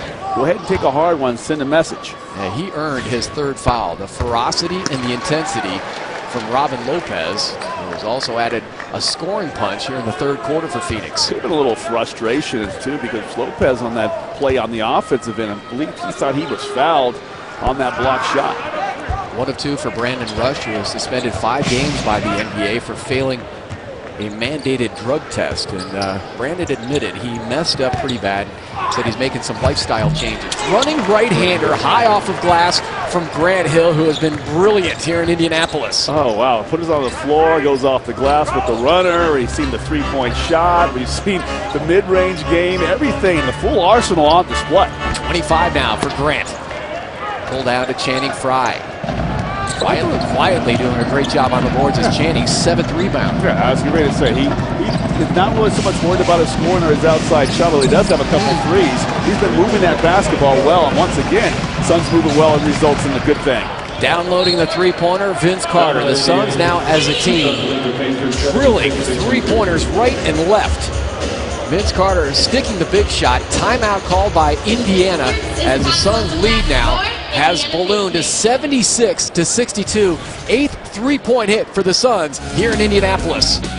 8 3-pointers so far, 3 from Hill, 2 from Frye and Jared Dudley. And Vince Carter just cashed in on a big shot. If we check today's Suns.com promo calendar, text Bacardi Fan to 68099 for your chance at winning a VIP experience for 4 at a Phoenix Suns game. March 25th, it's the Bacardi Gold Legendary Fan Experience. Calling all ladies. Every Friday night is Luxor Ladies Night in the U.S. Airways Center Verve Lounge during Suns games. And ladies get $3 drink specials all the way up until halftime. And how long can you dribble till you drop? If you have what it takes to outlast the competition, register now on Suns.com to participate in the 3rd annual Bounce with the Suns dribbling contest. And dribbling into Grant Hill is Danny Granger. 2nd foul on Grant Hill. Let's update our poll results. The most famous Indiana sports personality. We had Bird, Manning, Bobby Knight, and Reggie Miller. Dead last is the general. No love at all for Bobby Knight. And there's Reggie Miller, who is not a finalist for the Hall of Fame. I'm surprised over Peyton Manning and Larry Bird. Yeah, I would have thought those two would be up there. French kick from French Lick. Oh, Danny Granger. Clever move to bait Grant Hill into the air. That's the 3rd foul now committed by Grant. And Danny Granger will have a couple of free throws working on his 15 points. Yeah, so Cam Newton is here in Indianapolis. All the quarterbacks working out at the NFL Combine. Is he going to be the first quarterback taken? You got the kid from Missouri. You know, I don't know. I try to watch some of this NFL Combine. Yeah. It seems to me, though, the NFL season just ended. We obviously have to start thinking about the Combine. I was just enjoying the Super Bowl not too long ago. And then the draft, they'll be talking about the draft and every team that's on the clock, and they'll do that for like another 3 months. It's just like, please go away for a little while. I love NFL football, but it's just almost, need a break. It's round the clock. Yeah, the season doesn't start until September. There you go. Give me a break. Yeah, turn your attention out of the NBA. I love the college. The college game, March Madness will be upon us in the conference tournaments. Here comes Grant Hill streaking in for a pair. The goodness. parting of the Red Sea. He's going to go for 30 tonight, isn't he? He's got 27 points in this game. He has been phenomenal. Tyler Hansborough, very solid first half, driving on Channing Frye, 2 deep, good defense from Frye. Jeff Foster, offensive rebound, gives it back to Hansborough. Now we're going to get a foul called on Channing Frye. Yeah, he got a little shoulder, forearm block there. Hansbrough was putting some pressure on him to go that left shoulder turn to his right-handed hook. And he's going to go to the line. The Suns are they over the limit? Yeah, I think this is a shooting foul, wasn't it? They're over the limit. So they're going to the line to shoot 2 here. Paul George now in the game for your Pacers. So it will be Hansbrough. Coming in once again is Paul George, their first-round pick, who was taken 10th overall out of Fresno State. And going with a youth movement right now here in Indiana. We saw Larry Bird, a part of that poll question, and a shot of the team president here at the game watching his Pacers take on the Suns. But a lot of young players. They've got the interim coach Frank Vogel, and they also have a lot of cap space going forward. $30 million worth of contracts are off the books this summer. But Danny Granger came out recently and said a team like the Pacers cannot attract top-name free agents. Teams like Minnesota, Milwaukee, and Indiana, he said, have no shot in getting those kind of free agents. It's not exactly what you want to hear from your franchise player. No, not at all. But you know, I don't know if it necessarily means that they just have to start building some winning cultures in these particular cities, some of the colder weather cities. Enough free agents go to Chicago, and that's a colder weather place, although it'd be in a bigger city, but still a cold place. Yeah, always considered a major market, though. And Danny Granger is trying to spin free of Vince Carter. Shot clock down to 2, down to 1. A very difficult shot supplied by Danny Granger. He started to get himself going, and he didn't have a bad first half. It seems like he's been red hot coming out of that locker room. Pumped his game up to 19 points now.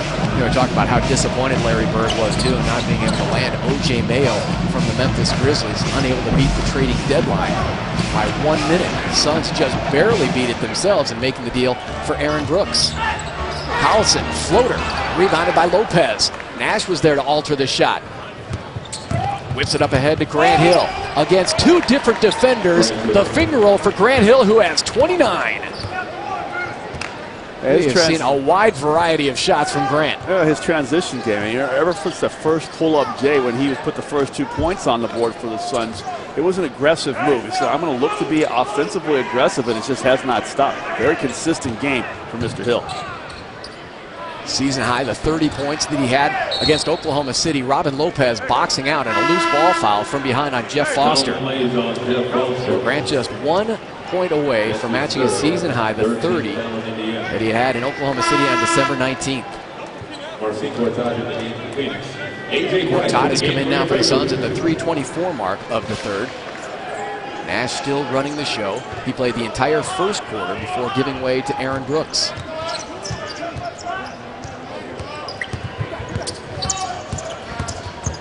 Nash in the lane on a swivel and puts it home. What a move by Steve Nash. Yeah, nice job by Steve Nash. Repick that time by Gortat. Really helped Nash get himself all the way to the basket. Now defensively checking A.J. Price. Nash is drilled by a Jeff Foster screen. Comes off the iron and tapped home by Jeff Foster. Boy, he levels Steve Nash, who was blindsided on that pick. 82-69. Suns' biggest lead has been 15. 2:40 to go here in the 3rd. Grant wants to clear things out. He is feeling it here at Conseco Fieldhouse. Trying to go between the legs on the dribble. Kicked out. Shot clock down to 4. Grant Hill pumps it up, comes up shy. A.J. Price shut down by Nash. Traveling violation. You know, Nash can be very underrated at times defensively. Yes, he can struggle from time to time, but he has done a fabulous job staying in front of the likes of Darren Collison and A.J. Price. He works hard, that's for sure. Tino, Arizona is brought to you by Southwest Airlines. Find our fares online only at southwest.com. Phoenix Suns have committed only 5 turnovers in this game compared to the Pacers, who have 18. Sun 6-man, your Phoenix Suns are waiting for you. This team needs your passion and your commitment. If you haven't renewed yet, there's still time to reserve your seat location with the best prices. Renew at my6man.com or call 602-514-5444. Grant Hill, 20 points in the first half. And he is still sizzling in chilly Indianapolis.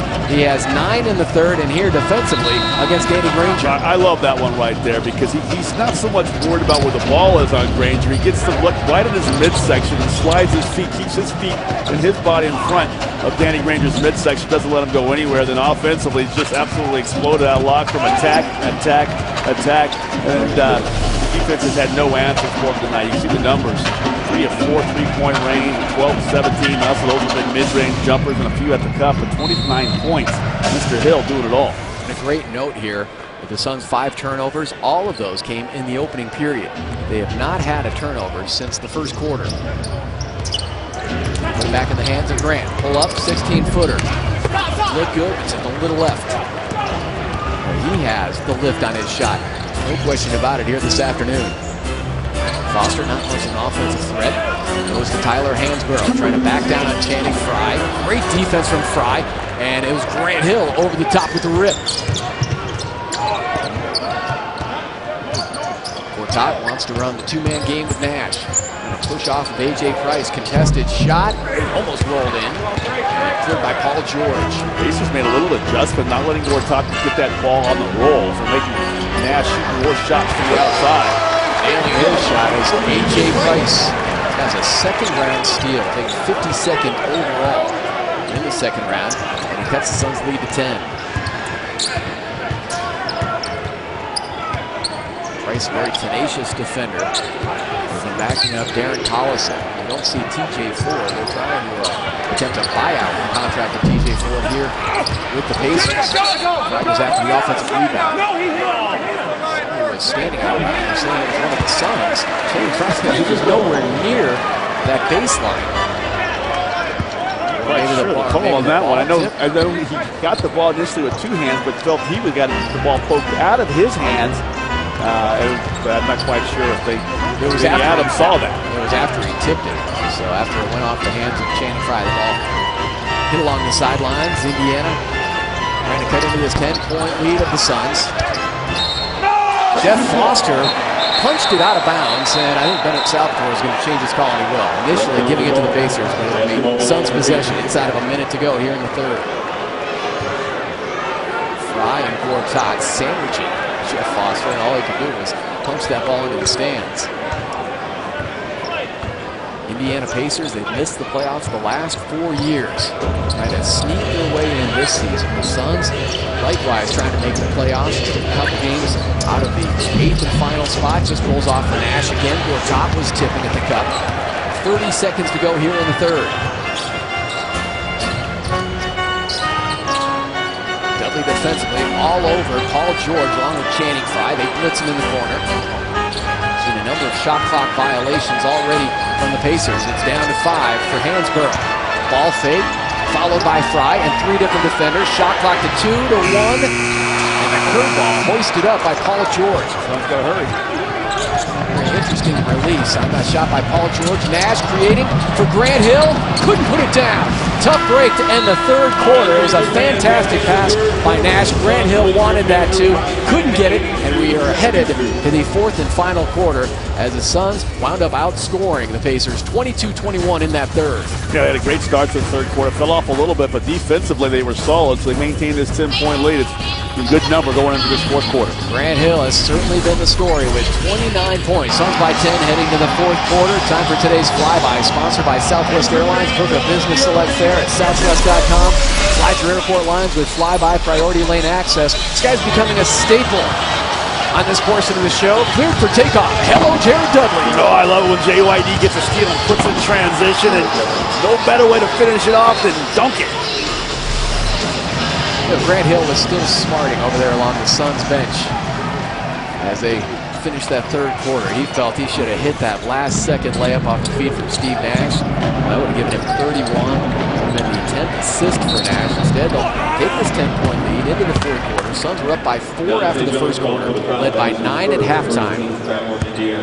Well, this is the group really in that first half that did a nice job for the Suns. That bench bunch. You talked about the 24 points they had. Jared Dudley led the way with 12. Gortat had 9 of those. And Aaron Brooks chipped in with 3. So I'm interested to see how Aaron Brooks comes back in here now. He used to be the starter, coming in off the bench, a bench role. He's got to be aggressive, though. I know he wants to try to fit in with his new teammates, but his game is attacking that basket off the dribble. So I want to see him try to go to the cup, maybe set some guys up down low, some shovel passes, if not looking for his own offense. Suns struggles with the free throw line continue. Dudley missed the first, so the Suns have misfired 6 times from the line. 7 of 13. Aaron Brooks back on the floor. It was Dudley who scored 9 points in that second period for the Suns, helping to give them a lift. That 1-2 punch, tag team effort with Grant Hill. 83-72. Hansbrough, wide open shot, drills it. Nice job by Hansbrough that time, working himself right along that baseline. It's a shot he has really learned to master, if you will, at the University of North Carolina. Team that obviously here to the pros really does well. Shooting much better here this afternoon against the Suns than he did against Utah, as Gortat sticks it in. But Hansbrough went just 1 of 11 from the floor in that last game here at home. The loss to the Utah Jazz, and they scored only 84 points. Floater from A.J. Price, leading to his left. Good looking player right there, and that's that aggressive nature of the point guard. There's Aaron Brooks going to the hole. Trying to match the floater from A.J. Price. Went off the front iron. A.J. Price, a guy with a serious knee injury this past summer, playing a charity basketball game, and came back after just 4 months of action. Dante Jones and the Goon Squad for the Indiana Pacers now, cutting the Suns' lead to 7. Aaron Brooks running the show, trying to keep the Suns in control here in the fourth quarter. All 5 bench players on the court now for Phoenix. Hakeem Ward has a size advantage on Dante Jones, dips in, just rolls off. Dudley pump faking the putback to Jared Dudley. Yeah, Jared Dudley does a nice job working himself to the front of the basket. He gets that rebound in traffic. He knows he can't just go up and elevate over these guys. Sells them with the pump fake. Always seems to be in the right spot at the right time. Hansbrough now from the left baseline. Gortat a little tardy, and I think Alvin Gentry was thinking about a timeout. Gortat stopped before he got to half court. He thought his head coach was going to call a TO. Instead, it's Aaron Brooks weaving through the lane, lost possession, and Dante Jones is fouled. And it'll be very interesting if this will be a clear path to the basket foul. Benny Adams is saying no. There is no other Suns player up ahead. Oh no, Dudley's in front of him. Dudley's between Dante Jones and the basket, fouls him straight on. So he gets that foul prior to Dante Jones pass on that basketball. So smart play by JD to take a foul there at midcourt, which would have been a certain 2 points for the Pacers. Benny Adams discussed it with Bennett Salvatore. They both agreed no clear path foul. Indiana will have it on the side, trailing by 7. Suns won 6 of their last 8 games, 9 of their last 12. Trying to stay on a roll, and for the first time in 3 games over 500. But back have come the Pacers, forcing Alvin Gentry into a timeout. The Pacers have hit all 5 of their shots here in the fourth quarter. Yeah, not to start to the fourth quarter that Alvin Gentry liked. You had the Atlanta Hawks down earlier in the game, kind of left them off the mat. Don't want to do that on the road. You can get stung by a team, but you keep going underneath that screen, and Price is going to make you pay. Fieldhouse, the Suns have felt right at home here at Conseco, winning 4 of their last 5. Time for today's Laser Pass, sponsored by Schwartz Laser Eye Centers. TeamEyeDoc.com, see the best that you can see. Steve Nash always showing us new angles, new deliveries, game in and game out. I love that one right there. And it's one of those things, obviously you can't make a chest pass with all these arms and bodies, but you slam it off the ground so the big man can catch it right around the chest level and put it in the hole. Suns are making it interesting here in the fourth quarter. Start of the period leading by 10. They've been outscored by Indiana 11-5. Pacers not missing a shot yet in the period. Aaron Brooks trying to steady the ship. Dudley curled. Hakeem Ward drives, goes up to the crush. And we're going to get a blocking foul. That was a massive move by Hakeem Warwick. If you want to take the ball to the hole, this is how you do it. Hakeem Ward play out of the timeout didn't work, so he says I'm going to go to the third option, which is me driving it to the hole and trying to jump over a Dante Jones underneath the basket.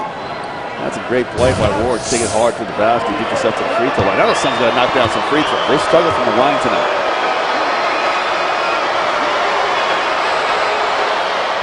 Back good to go on the first.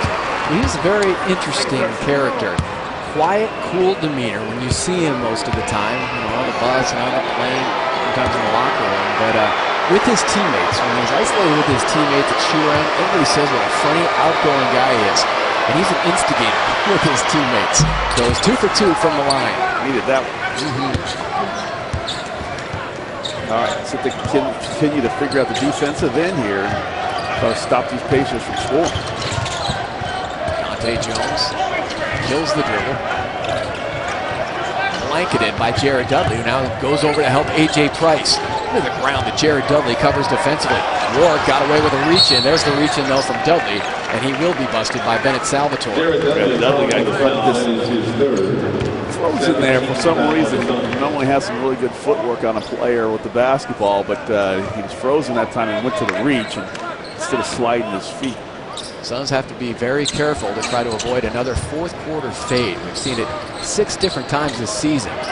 They've been outscored by 10 or more points in the final period. Shot clock down to 3, down to 2. George blocked by Petrus. Shot clock blows up once again on the Indiana Pacers. What is that, 3 or 4 times today? Yeah, that's 4 times. And that's good team defense. And you're getting a lot of 24-second violations because you obviously have good individual defense, but good defense from the team as well. Guys helping one another, cutting down passing and driving. Battle of the benches right now here in the fourth quarter. Only one starter is on the floor. That is Roy Hibbert for the Indiana Pacers. Pump fake. Dante Jones trying to sell that call. Benny Adams wouldn't bite. Aaron Brooks goes behind the back. Look at the ball handling skills of Brooks. Hakeem Warwick, sky high, more contact, but this time it's an offensive foul on Warwick. Alvin Gentry leaping in the air here in front of the Suns bench. I'm not sure who got up higher, Warwick or Alvin Gentry after the charging call, but this is a nice play here. Once again, going to the basket. You can see Hibbert in that protected area. I don't understand why that was a charging call. He has an opportunity to go in there and slam that ball if the guy's in that restricted area. Maybe using that off arm to create some space. I'm going to give the leaping advantage, though, to Hakeem Warwick. Yeah, probably by about a foot and a half. Yeah, exactly. I may have exaggerated a bit. Oh, Michael Petrus almost picked up a reach in. A.J. Price, he had some big-time fourth quarters last season for the Indiana Pacers, and he has now pulled them to within 3. Oh, buckle up, Suns fans. It's going to be a wild ride down the stretch of this. Price was their fourth quarter showstopper numerous times, and now the Suns are going to turn it over. Gortat, his pass goes into the backcourt, and now a massive substitution. Back come the starters for the Suns, Nash, Grant Hill, Channing Frye, and they will replace Petrus, Hakeem Warwick, and Aaron Brooks. You know, it's a tough chore for Aaron Brooks. He met with the team, flew in here yesterday, has not had a practice with this team. All Alvin Gentry was able to do was give him a DVD of some recent Suns action, saying that hopefully he could pick up as much as he can watching real time and real action. But not really knowing the sense of the terminology yet with Phoenix Suns plays.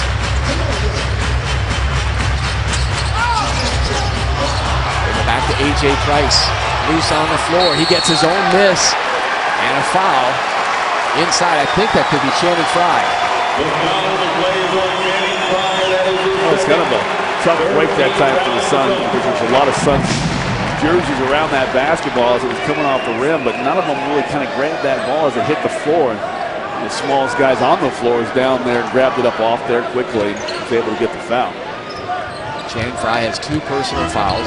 A.J. Price, he's been the story so far in the fourth quarter. Has 8 points so far in the period. Not even close for Tyler Hansborough. Nice job closing out on that shot, making Hansborough shoot that ball faster than he wanted to and rushed it badly. After not committing a turnover in the second quarter of the third period, the Suns have popped it up 3 times so far here in the fourth. Frye moves it over to Grant Hill. Pull up jump shot. Got it. Good to go again for Grant. And now he has 31 points, his season high. And then I think you're seeing a little bit better ball movement from this first junior. On the left side of the floor, reverse it, that extra pass. Channing Frye at the top of the key. He's done that several times. You know, kind of a revolving door, moving that basketball from one side of the floor to the other. The Suns get another turnover. That's a costly turnover for Indiana if the Suns can turn it into a pair. Grant with 13 field goals for his 31 points. Surrounded was Dudley. He finds Grant Hill. Going against the former Tar Heel, Tyler Hansborough. Excellent defense. Forced the pass out by Hill. Channing Frye, floater along the baseline, fouled by Hibbert. And a ticket to the line for Channing Frye. Good offense that time by the Suns. Grant Hill tried to probe a little bit. Judge Dudley, they reset the offense. Now also they see that mismatch. You got a 7-footer working down there. He's got a mouse in the house of Price. He takes his time when he gets the ball. He wants to go that left shoulder jump ball turn that he likes so much. And Price panics and fouls him. So a couple of tosses coming from Channing. Fox Sports Arizona brings you the games that matter most. And is proud to be the local television home of the Phoenix Suns. And for even more information about the Suns, log on to foxsportsarizona.com. 7th missed free throw for Phoenix. Frye, who had 29 against the Pacers in the first meeting back in Phoenix, goes 1 of 2. Channing's 2 of 7 from the field. 7 points and 9 rebounds. Suns lead is up to 6. Biggest advantage has been 15 here in the second half. Nearing the halfway point of the fourth. Suns are going after their 4th straight win on the road. Grant Hill with help from Jared Dudley. It's A.J. Price, 2 deep, offensive rebound, and the stick back for the rookie Paul George. That was impressive. That man came all the way from the far side out to the wing and grabbed that ball and quick it before he could get off his floor. Hammer time for Marcin Gortat. See, there's that pick and roll, I think, just a bit more effective when they're able to create that space. Nash came off that screen a bit harder and opened up more space for Gortat to roll. And that third quarter, they really snapped that shut, not allowing Gortat to be able to roll to the basket. It's a first assist for Steve Nash in the second half. Gortat rips it away from Hibbert. How about that for Gortat? He's doing a good job. What is that now? Double-double for Gortat, 13 points and 10 boards. And a strong on the bank shot for Grant Hill. A rare miss. His son still holding on to a 6-point lead. A.J. Price and a reach-in by Steve Nash will put him at the line. Yeah, tenacious and aggressive A.J. Price here in the fourth quarter. He has been the difference for the Pacers, and we'll get a timeout. 5:24 to go here in the fourth quarter. A little hammer time for you, Scott Williams, here on a Sunday. Yeah, I like a little Polish peanut butter. Well, you got that. You need some jam. Here with 5:4 to go in the fourth. The drive brought to you by Checker O'Reilly Auto Parts. Better parts, better prices every day. You call him the brain. We can call him the great one because sometimes he does resemble Wayne Gretzky. It is Steve Nash circling free for the hoop. Now you see this once again, get the big guy on you. You know he doesn't want to guard you for very long, and he leaves the ball. As soon as he recognizes that, Steve Nash elevates and knocks him down. Suns trying to move 3 games over 500 for the first time this season. Nash double figures once again in assists. Struggled with that shot in Toronto. First stop on the 6-game trip. Will resume tomorrow in New Jersey at the Prudential Center against Darren Williams and the new-look New Jersey Nets. Darren Williams 17 assists last night in the loss to the Houston Rockets, who saw the debut of Goran Dragic. Goran played 11 minutes, had 6 points for Houston. A nice victory for them. They've got a solid contribution of late from Chase Bunningham, the former U of A Wildcat, who had 27 points in the win over New Jersey. It was interesting, too. Goran Dragic was covering Darren Williams at times last night. I really hope he does well down there. That's one kid that I want to see have a nice, strong, long professional career. And we will see the Rockets upcoming in downtown Phoenix at U.S. Airways Center in early March. 94-90. 4-point game. Nash scoops it over to Marcin for the left-handed finish. You know, he can go right hand, left hand. Has been so solid for the Suns. Another double-double with his 15 points and 10 rebounds. That is 11 on the season. I mean, give Jared Dudley a hockey assist on that. He got that ball quickly to Nash, was able to find Gortat going down the lane. A very meaningful bucket, too. The Suns needing some breathing room. And a foul. It's on Channing Frye. Gortat was there as well, but Frye is the one who picks up his third. Very interesting, too. Indiana has struggled all day with the turnovers. They have 20 turnovers so far. They had 25 in the first meeting against the Suns in Phoenix as Gortat puts it in. Marcin 7 of 12 from the field. Brandon Rush knocks down the first free throw. Indiana has not led since early in the first quarter. They pull once again within 4. Nash, Gortat, Grant Hill, Jared Dudley, and Channing Frye with 5 on the floor. closers here in Conseco. Shot clock inside of 10. Grant using the Gortat screen. Gortat goes up and slapped away. The block by Josh McRoberts. He's a high flyer. He can really get off the floor. Actually wanted to be a part of the dunk contest. You can see how he could elevate. Didn't block shots for the Pacers. We've kind of following that storyline, but they've done a nice job protecting at that basket. A.J. Price, ball fake, and an up and down violation, turnover on the Pacers and A.J. Price. That's number 21 in the turnover department.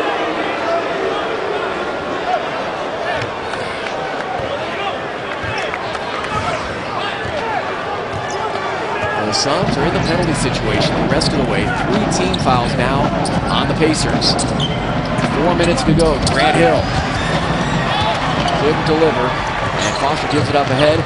Now to McRoberts. Has that three-point range. Went 4 of 6 from behind the line. The first meeting against the Suns. Shannon Fry well aware of that. Brandon Rush on the drive and kick out. Takes it back from A.J. Price. Way short. And Nash scoops up the board. Pretty good defense that time by the Suns. They didn't allow any penetration towards the basket. You're in a 4-point game. You can't get them any easy buckets, and you've got to keep them off the free throw line. Suns did just that. Grant Hill over to Gortat. That pass anticipated by Danny Granger. Forces the Suns turnover. Indiana trying to spread the floor, isolate. A.J. Price, good looking three. A.J. Price. An excellent fourth quarter. He is 4 of 6 from far away, and we have a 1-point game. Suns 15-point advantage down to 1 with 3 minutes to go here in the fourth. 3 of 5 3-point shooting in the period. Indiana, Channing Frye with the shove-off and the offensive foul. Oh, no. Everything kind of unraveling for the Suns the latter part of this game. The timeout, you got to figure out a way to close out this final 2 minutes and 54 seconds. Got to do another defensive end if you ask me. Suns were in control now in a world of hurt, thanks to A.J. Price filling it up here in the fourth. In the fourth quarter, the defensive play is brought to you by right guard. Never get caught off guard. Indiana has committed 4 24-second violations with the shot clock blowing up. The Suns, terrific job rotating defensively. Yeah, look at the low stance defensively, sliding, cutting off that angle, and then once you get into your squat, you help out, all the help side defense, now you got to go back on the ball, square up your guy, and not let him penetrate to the middle. So nice job. They need a couple of those there in the final stages of this game. Suns leading by 10, heading to this fourth and final quarter, and now being outscored by 9, 23 to 14. There's that last lead for the Pacers midway through that first quarter.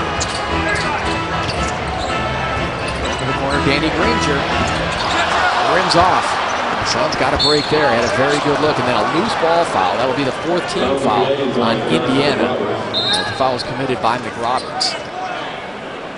So one more, both teams in a penalty situation to close out this fourth period. A little stop and play. Grant Hill's got a little scratch. Backside of his hand. And good athletic trainer Aaron Nelson. That's enough. Don't want him coming out of the game. He's been so good for the Suns offensively and defensively tonight. Leading him down the stretch. I wonder what Alvin Gentry called up during that timeout. It's so effective with the pick and roll situation. The interest in seeing if maybe they go a little high screen roll with Nash and Gortat, or if they put the ball in the hands of Grant Hill and let him try to work off the wing. This is a different Pacers team ever since the departure of their head coach Jim O'Brien. They're 9-4 under Frank Vogel, but 8 of those wins coming over sub-500 teams. It's been quite a comeback for them if they were able to pull it off against the Suns, who are 2 games over 500 right now. Forces Suns way out high on the perimeter with only 5 seconds on the shot clock, extending their defense. Dudley, fire up a 3, straight but strong. And then over the top of the backboard, and they will give it to the Pacers. Yeah, that was actually good defense that time by the Pacers. Foster did a nice job not letting Nash get into that pick and roll situation, forced them all the way back out towards the mid-stripe line. And another 3-minute scoring drought for the Phoenix Suns. That's their second here in the second half. Indiana trying to take the lead on this possession. They go to Jeff Foster, of all players. Yeah, nice pick and roll that time by Foster. He hasn't been very active in the scoring tonight, but does a good job working himself right to the front of the basket. He's known more as a defender and a rebounder. 7-0 run for Indiana to take this 1-point lead. Gortat into the corner, a wide open Grant Hill. Couldn't put it down. Dudley, offensive rebound, off the glass, and the rebound to Jeff Foster. 2 cracks at it for the Suns. A good 3-point look from Grant Hill, and then a putback attempt by Jared Dudley that would not go down. Tough break that time. 2 cracks at it, like you said. I thought that was going to be an easy tip that time on the weak side when that ball was coming off. He wasn't able to get to it. A.J. Price kills the dribble. Brandon Rush drives past Dudley. Shot clock blows up on Indiana. That is a massive turnover for young head coach Frank Vogel and his youthful Pacers. 5th shot clock violation today. Well, I don't know if they'll get 2 on another one to make it 2 for down the final stretches, but that was a big one right there after losing the lead and missing on your offensive possession to come back and get a good defensive stop. Suns will be happy with that. Now they got to execute a little better out of this timeout, whatever play that they draw up, and see if they can get their first or primary option or their secondary option out of this play. This is a game, too, that could come down to free throw shooting. The Suns have some of the best fourth-quarter free throw shooters right now in the NBA, Scotty. Obviously, you talk about Steve Nash and Grant Hill, but now you add Aaron Brooks into the mix. Of course, he's on the bench, but if and when he's out there in the fourth quarter, 95%. But look at Grant and Nash.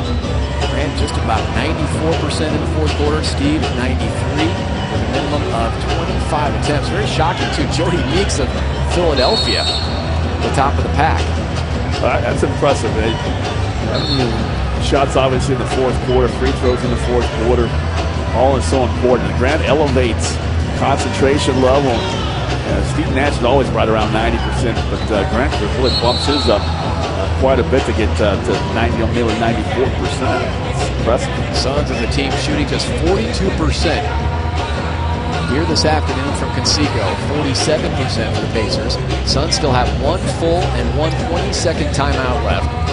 Indiana has 3 timeouts remaining. Neither team with a foul to give. With 1:19 to go here in the fourth quarter. Alvin Gentry likes to put the ball in the hands of Grant Hill late game situations to slide out of bounds. Put it into the capable hands of Nash. Being defended by A.J. Price.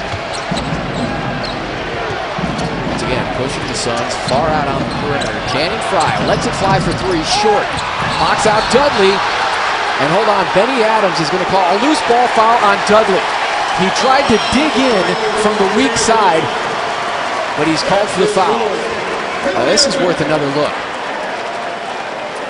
Dudley's trying to plead his case and hey, I did my work early. I got down there and locked into his body and held my ground. See, Dudley works down here to see if he's pushed off. I don't know if it's Grant Hill or somebody, but it certainly sells it. Hard to see that any kind of a movement into the body of Granger. And he certainly can't move underneath him once he goes up for the rebound. It was hard to see on that replay, but Granger sticks the first free throw. 84% shooter from the line this season. Danny Granger averaging 21 points per game. And Granger right now with 20, trying to make it 21. And does. Pacers take the 3-point lead. They have controlled this fourth quarter. As the Suns have scored only 14 in the period. All the fans on their feet here at Conseco. Shot clock at 10. Nash trying to manufacture. Grant Hill fires up a 3. Down it goes for Grant Hill. Big time, big shot to tie us up at 99.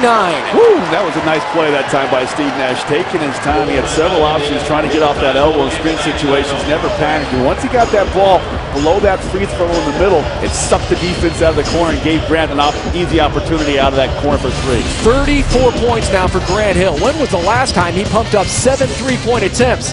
He's done it here today and nailed from his sweet spot, deep And down it went from the corner, taking the feed from Steve Nash, who now has 12 assists. And Grant ties us up now at 99. Suns fans, did you know if you're signed up for My Suns Mobile, you'll receive a text alert for 2 free tacos at any Phoenix area Jack in the Box. The Suns score 99 on the road or hold their opponent to 99 points or fewer. Each team sitting on 99 here with just about 40 seconds to go here in the fourth. Fantastic finish on a Sunday afternoon. From the heartland of hoops, Indianapolis, A.J. Price. Shadowed by Gortat. Foster lines it up. Misses badly, loose on the floor. It's Grant Hill coming up with the rebound and a quick timeout called by the Suns. Nice job that time. Suns not allowing anything towards the basket. You got the one guy that doesn't want to shoot an outside shot, shooting it in front, rims it, and then pounced on the ball. Good job defensively. 34 points and now 8 rebounds. No more critical for Grant Hill than that last one. 34 points for Grant Hill, 15 for Gortat and Dudley off the bench. Then you look at the rebounding numbers. Gortat has snared 10 boards, 9 rebounds for Fry, and 8 for Hill. Suns with just 1 timeout remaining. They get it into Nash. All knotted up at 99. Well, the bench wants to up the shot clock and game clock to make sure the Suns get close to the final opportunity here. Shot clock down to 10. Nash staring in the eyes of A.J. Price. Suns begin their set execution. 5 on the shot clock. Nash curls free, drives left into the lane, hangs up, and not in time is Jared Dudley.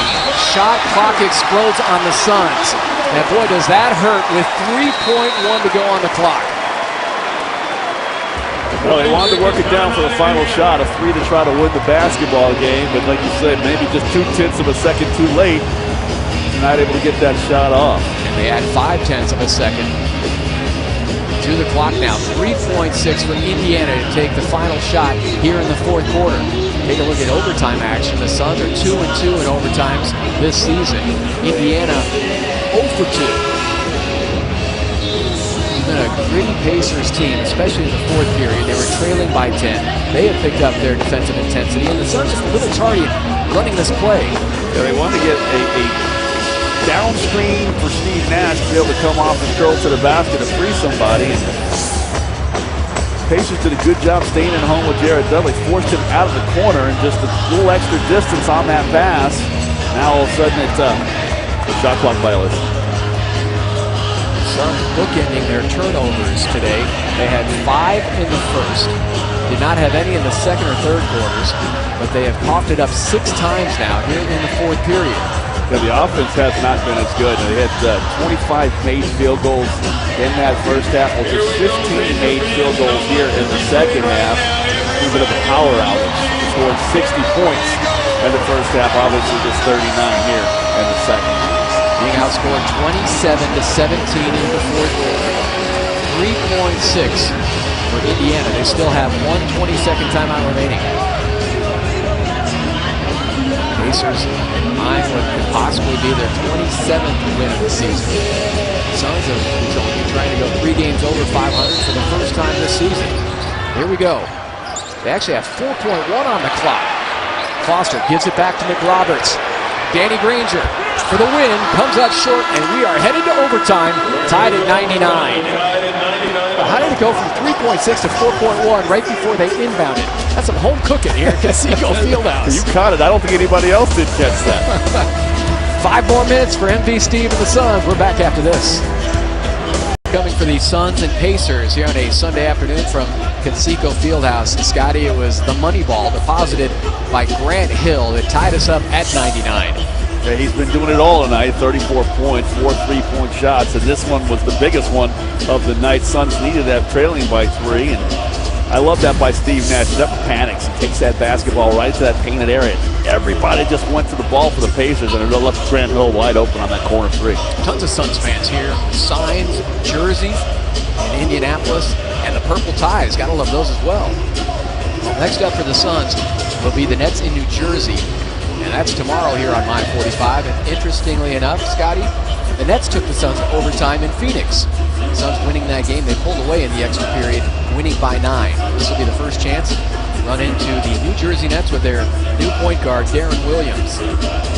Gave up Devin Harris and Derek Favors in that trade with the Utah Jazz. A couple of first-round picks. Now the big thing for Prokhorov in New Jersey, can they keep Darren Williams around? Matters first. To see. Yep. But right here, I mean, this is a big win for the Suns right here. One of those things we talked about is momentum. And when you're on a long road trip like this, I mean, they had such a good feeling come off that big win in Toronto. Obviously, they jumped out to a fast start here. They lost it, but can they now regain their confidence and finish out this game and get a victory? It doesn't matter how you get them on the road sometimes, it's just that you put them in the win column. But you talked about, too, the Suns scoring in the first half, 60 points and 39 in the second two quarters. Indiana, their third overtime game. They have not won one yet this season. Here we go. Bill with 34 points, 14 of 25 shooting, and it rolls around and down for the Suns. The first 2 points of overtime. And that was smooth offense right there. Not a whole lot of wasted movement. Get Channing Frye coming off of a little cross screen to a free area on the floor. Channing, his third field goal, 9 points, 9 rebounds. But we haven't seen Darren Collison in quite a while because of the sensational play from A.J. Price. Nash puts the handcuffs on Price. Knocked around, kept alive by Channing Frye, who batted it over to his teammate Gortat. Dudley, one of the closers for the Suns in the fourth quarter, and now beginning overtime. And you mentioned the underrated job sometimes that Steve Nash does. He did a good job not fighting on that pump fake and sending Price to the line the last trip down the floor. Nash wiggles free, fires and hits. Frank Vogel very upset along the Pacers sideline. Not sure if he felt that was a moving screen, but instead it's Nash with a direct hit. Another one of his double-doubles, 10 points, 12 assists. Suns score the first 4 points in overtime. First it was Frye, then Nash. Granger goes in on the reverse. Couple defenders there to alter the shot. Gortat is always a presence in the paint. Nash playing the two-man game, pick and pop to Channing Frye. Gortat scrambling for the loose ball in the paint. He's going to call a timeout. Grant Hill did it at the end of the fourth quarter. Now Gortat on his back, in trouble, and calls the TO. 3:26 to go here in overtime. I believe that's the third time that the Suns have gone to the floor and gotten timeouts by somebody other than the player that's actually dove on the ball. So every possession is key. You don't want to turn it over or you can get a jump ball situation. Pacers really picked up their offense in that fourth quarter, scoring the 27 points on the Suns. But shouldn't be surprised, Scott, because if you go back earlier in the year, it was a historic performance against the Denver Nuggets for these Indiana Pacers. Do you remember in early November, this Pacers team scored 144 points in the win. They had 54 in the third quarter when they made their first 20 shots from the field. Yeah, the Denver Nuggets could do nothing right defensively to try to stop the Pacers. And it wasn't until this last shot here as the quarter clock was about to run down from three-point range that McRoberts missed. Otherwise, they would have been perfection. 85 in the second half for the Indiana Pacers as they ran away from Denver. Hit a perfect shooting quarter, if not for Josh McRoberts in the late three-point attempt. Channing Frye pops free for three. Absolutely. Suns are rolling here in overtime. 7 unanswered. Channing Frye has 5 of the 7. Boy, they ran away and hid from New Jersey in overtime. We just talked about that game. Scored the first 7 here, and then first points of overtime for Indiana from Danny Granger. They keep getting really good execution offensively. I don't know why whoever is supposed to be guarding Frye is either getting some serious screen set on them or just getting lost watching Steve Nash work the basketball. Frye has been manned in overtime. Nash has the other hoop. Still playing that two-man game. Shot clock down to 4. Down to 3. Nash will have to fire. Back iron. Rebounded by Brandon Rush. And then Dudley rams into A.J. Price. Both hit the floor. Dudley picks up the personal. That is number 5 on Jerry. Dudley's trying to run down toward Price. Actually, a really crafty move for younger players. Just throws his body in Dudley's path to get the foul. See, Dudley's trying to get out of his way. He's trying to run away from the guy, and the guy just runs right into Dudley, gets a foul called. Suns come into this game 7-3 in the month of February. Trying to make that push to the playoffs. Nash, a little push in the back on A.J. Price, but it didn't matter. Still puts in the floater. A.J. Price has 18 points in off the bench. Yeah, that was a nice job by Price. Really worked himself all the way out on the arc to the front of the basket. Got a fractured patella during the summer playing in a charity basketball game. Returned in 4 months. And he looks 100% healthy. He's control of the dribble. 3-point game. Dumps it off to Danny Granger. Wide open look, back iron. Granger is some kind of a talent. He wasn't able to hit a critical hoop here with 1:50 to go.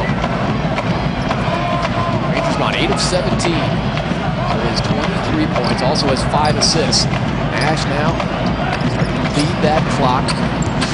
Todd rolls. Hill lost it. It was batted by Jeff Foster. Dudley on the prowl. They picked up by Rush. Suns with a couple of poor possessions after they had control early in the overtime. That putback attempt was too strong. And now Nash and the Suns on the push. Don't want to lose that aggressiveness. Try to get some early open shots. That's Nash for 3. Couldn't download. And the board to Jeff Foster. 11, make that 12 rebounds now for Foster.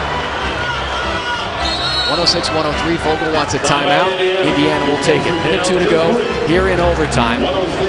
Suns scored the first 7 points, but we have a 3-point game here from Conseco. Pacers 16 and 13 here at home. Looks like it's a 20-second timeout.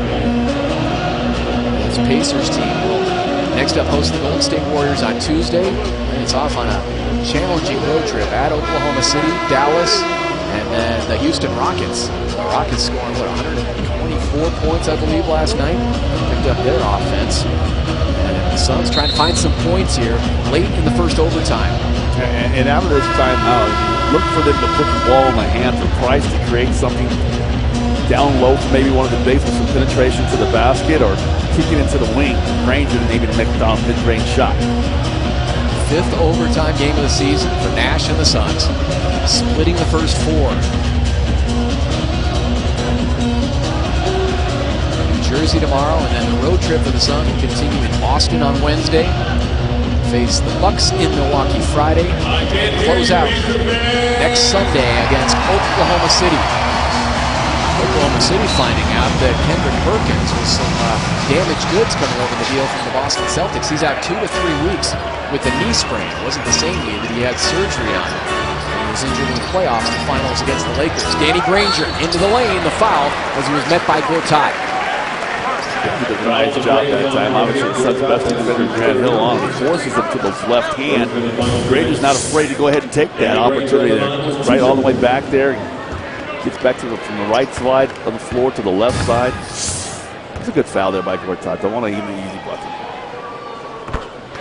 Good to go on the first. Danny Granger, who was part of Team USA this past summer, winning gold at the World Championships in Turkey. And his former general manager, Donnie Walsh, once compared him to a tougher version of Scottie Pippen. They've always been very high on this still young player. Danny Granger knocking down the 2 free throws, making it a 1-point game. Suns scored the first 7 in overtime. Indiana has scored the next 6. Yeah, it's kind of been a microcosm of the way the game went for the Suns, jumping out to that big lead. They pumped it up to 15, and it felt like a 15-point lead when they were up 7-0 here in this overtime period. Dudley drives in, kicks it over to Gortat with the right-handed push shot. Timeout, Vogel. Nice play that time by Jared Dudley. Good hands that time by Marcin Gortat. Another 20-second timeout called by the Indiana Pacers. And different release points from Marcin. We've seen a couple of drives with the left hand, and this was kind of a right-handed push hook. Yeah, he does a nice job right there, staying on that block, and Steve Nash trying to run a little interference for him with the big. Down there pushing away, and Gortat's really good at both hands. We mentioned that when we first got him in that trade, his ability to be able to hook the ball off the glass, off the window with the right and the left hand. We called him the Polish hammer, but he's got a little hook in his game too. Yeah, really shows that he has a nice feathery touch on that release. Now for Marcin Gortat, 11th double-double. He had the 10 double-doubles, which tied A.C. Green, most by a Suns reserve in 17 years. Not since the likes of Maurice Lucas or Mel Counts, along with AC Green, have the Suns reserved on double figures with double-doubles coming in off the bench. He has just been so solid and a major part of that acquisition with the Orlando Magic. Now 11 double-doubles in the last 18 games for Marchand, 17 and 11.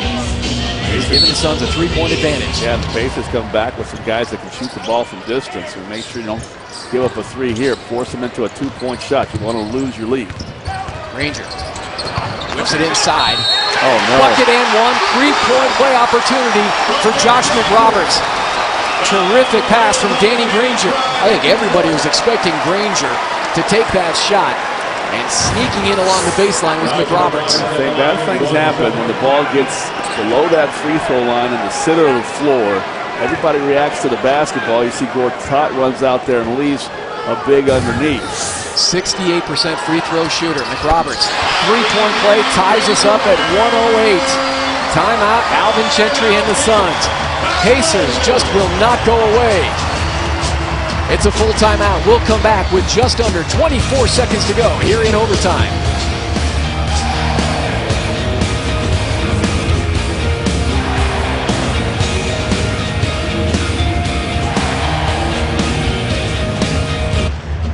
Can stop it with a foul before sending the Suns to the line. Yeah, they can, and I think that they will. Suns don't want to go too late on this one. Seems like they set up their play last time actively with about 10 seconds to go. You may want to start a little sooner because if they take that foul, then obviously you want to have a bit more time left to get off a final shot. But they make sure they get off a shot this time, most importantly. Suns do have one 20-second timeout remaining. For Indiana. The other reason why you want to go fast too is you can get an offensive rebound if you do miss a shot. The Suns with 13 offensive rebounds in this game. Get it into Nash. Picked up immediately by A.J. Price.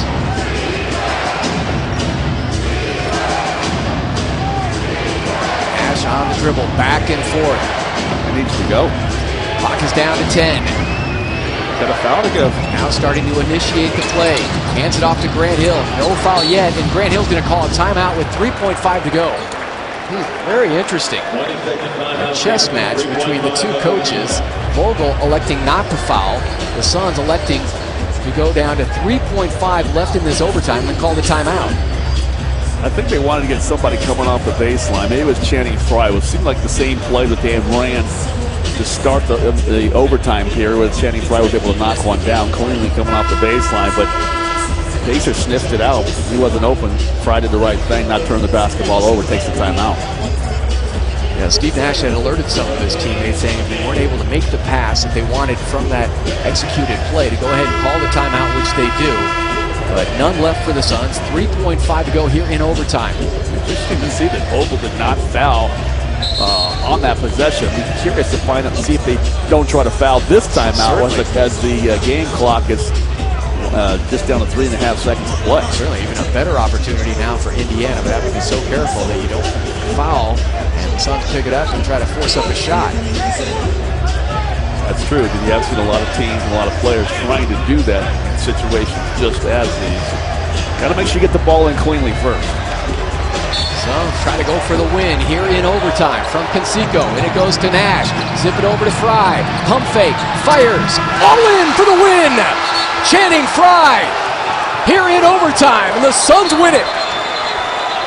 That was online the whole way, and Channing Frye does a nice job. He really didn't panic when he caught the ball and slung it up there. He had a nice little pump fake, allowed himself to get the defender off the air, and then knocked the shot down. He's missed a couple earlier this season, late in games, and now Benny Adams is saying, hold on. The Suns celebrating, heading through the tunnel toward their locker room, but because the clock went off, they do have to review this. Well, that and the fact I think they want to see if there's any time can be put back on the clock before he gets this shot off. But clearly the ball's out of his hand, and it doesn't go in until after the red light's on, so it should be game over. That is ball game right there for Channing Frye, right in the heart for the win. That will do it, and down it went. And the Suns are now 3-2 in overtimes this season. Oh, bucket is good. We've got the coaches, the training staff coming over here. 2-point shot. Asking for Just confirmation. right foot's on the line. They want a confirmation for the final score. It doesn't matter. They'll take the 2, the 3. It's a win-win-win. That is a satisfying victory for Grant Hill and the Phoenix Suns. Grant doing the job throughout the course of this game with his season high, but the dagger supplied by Channing here at the end of overtime from Indianapolis. More time, Steve Nash over the Channing Frye, pump fake, up it for 3. It's good. Game over.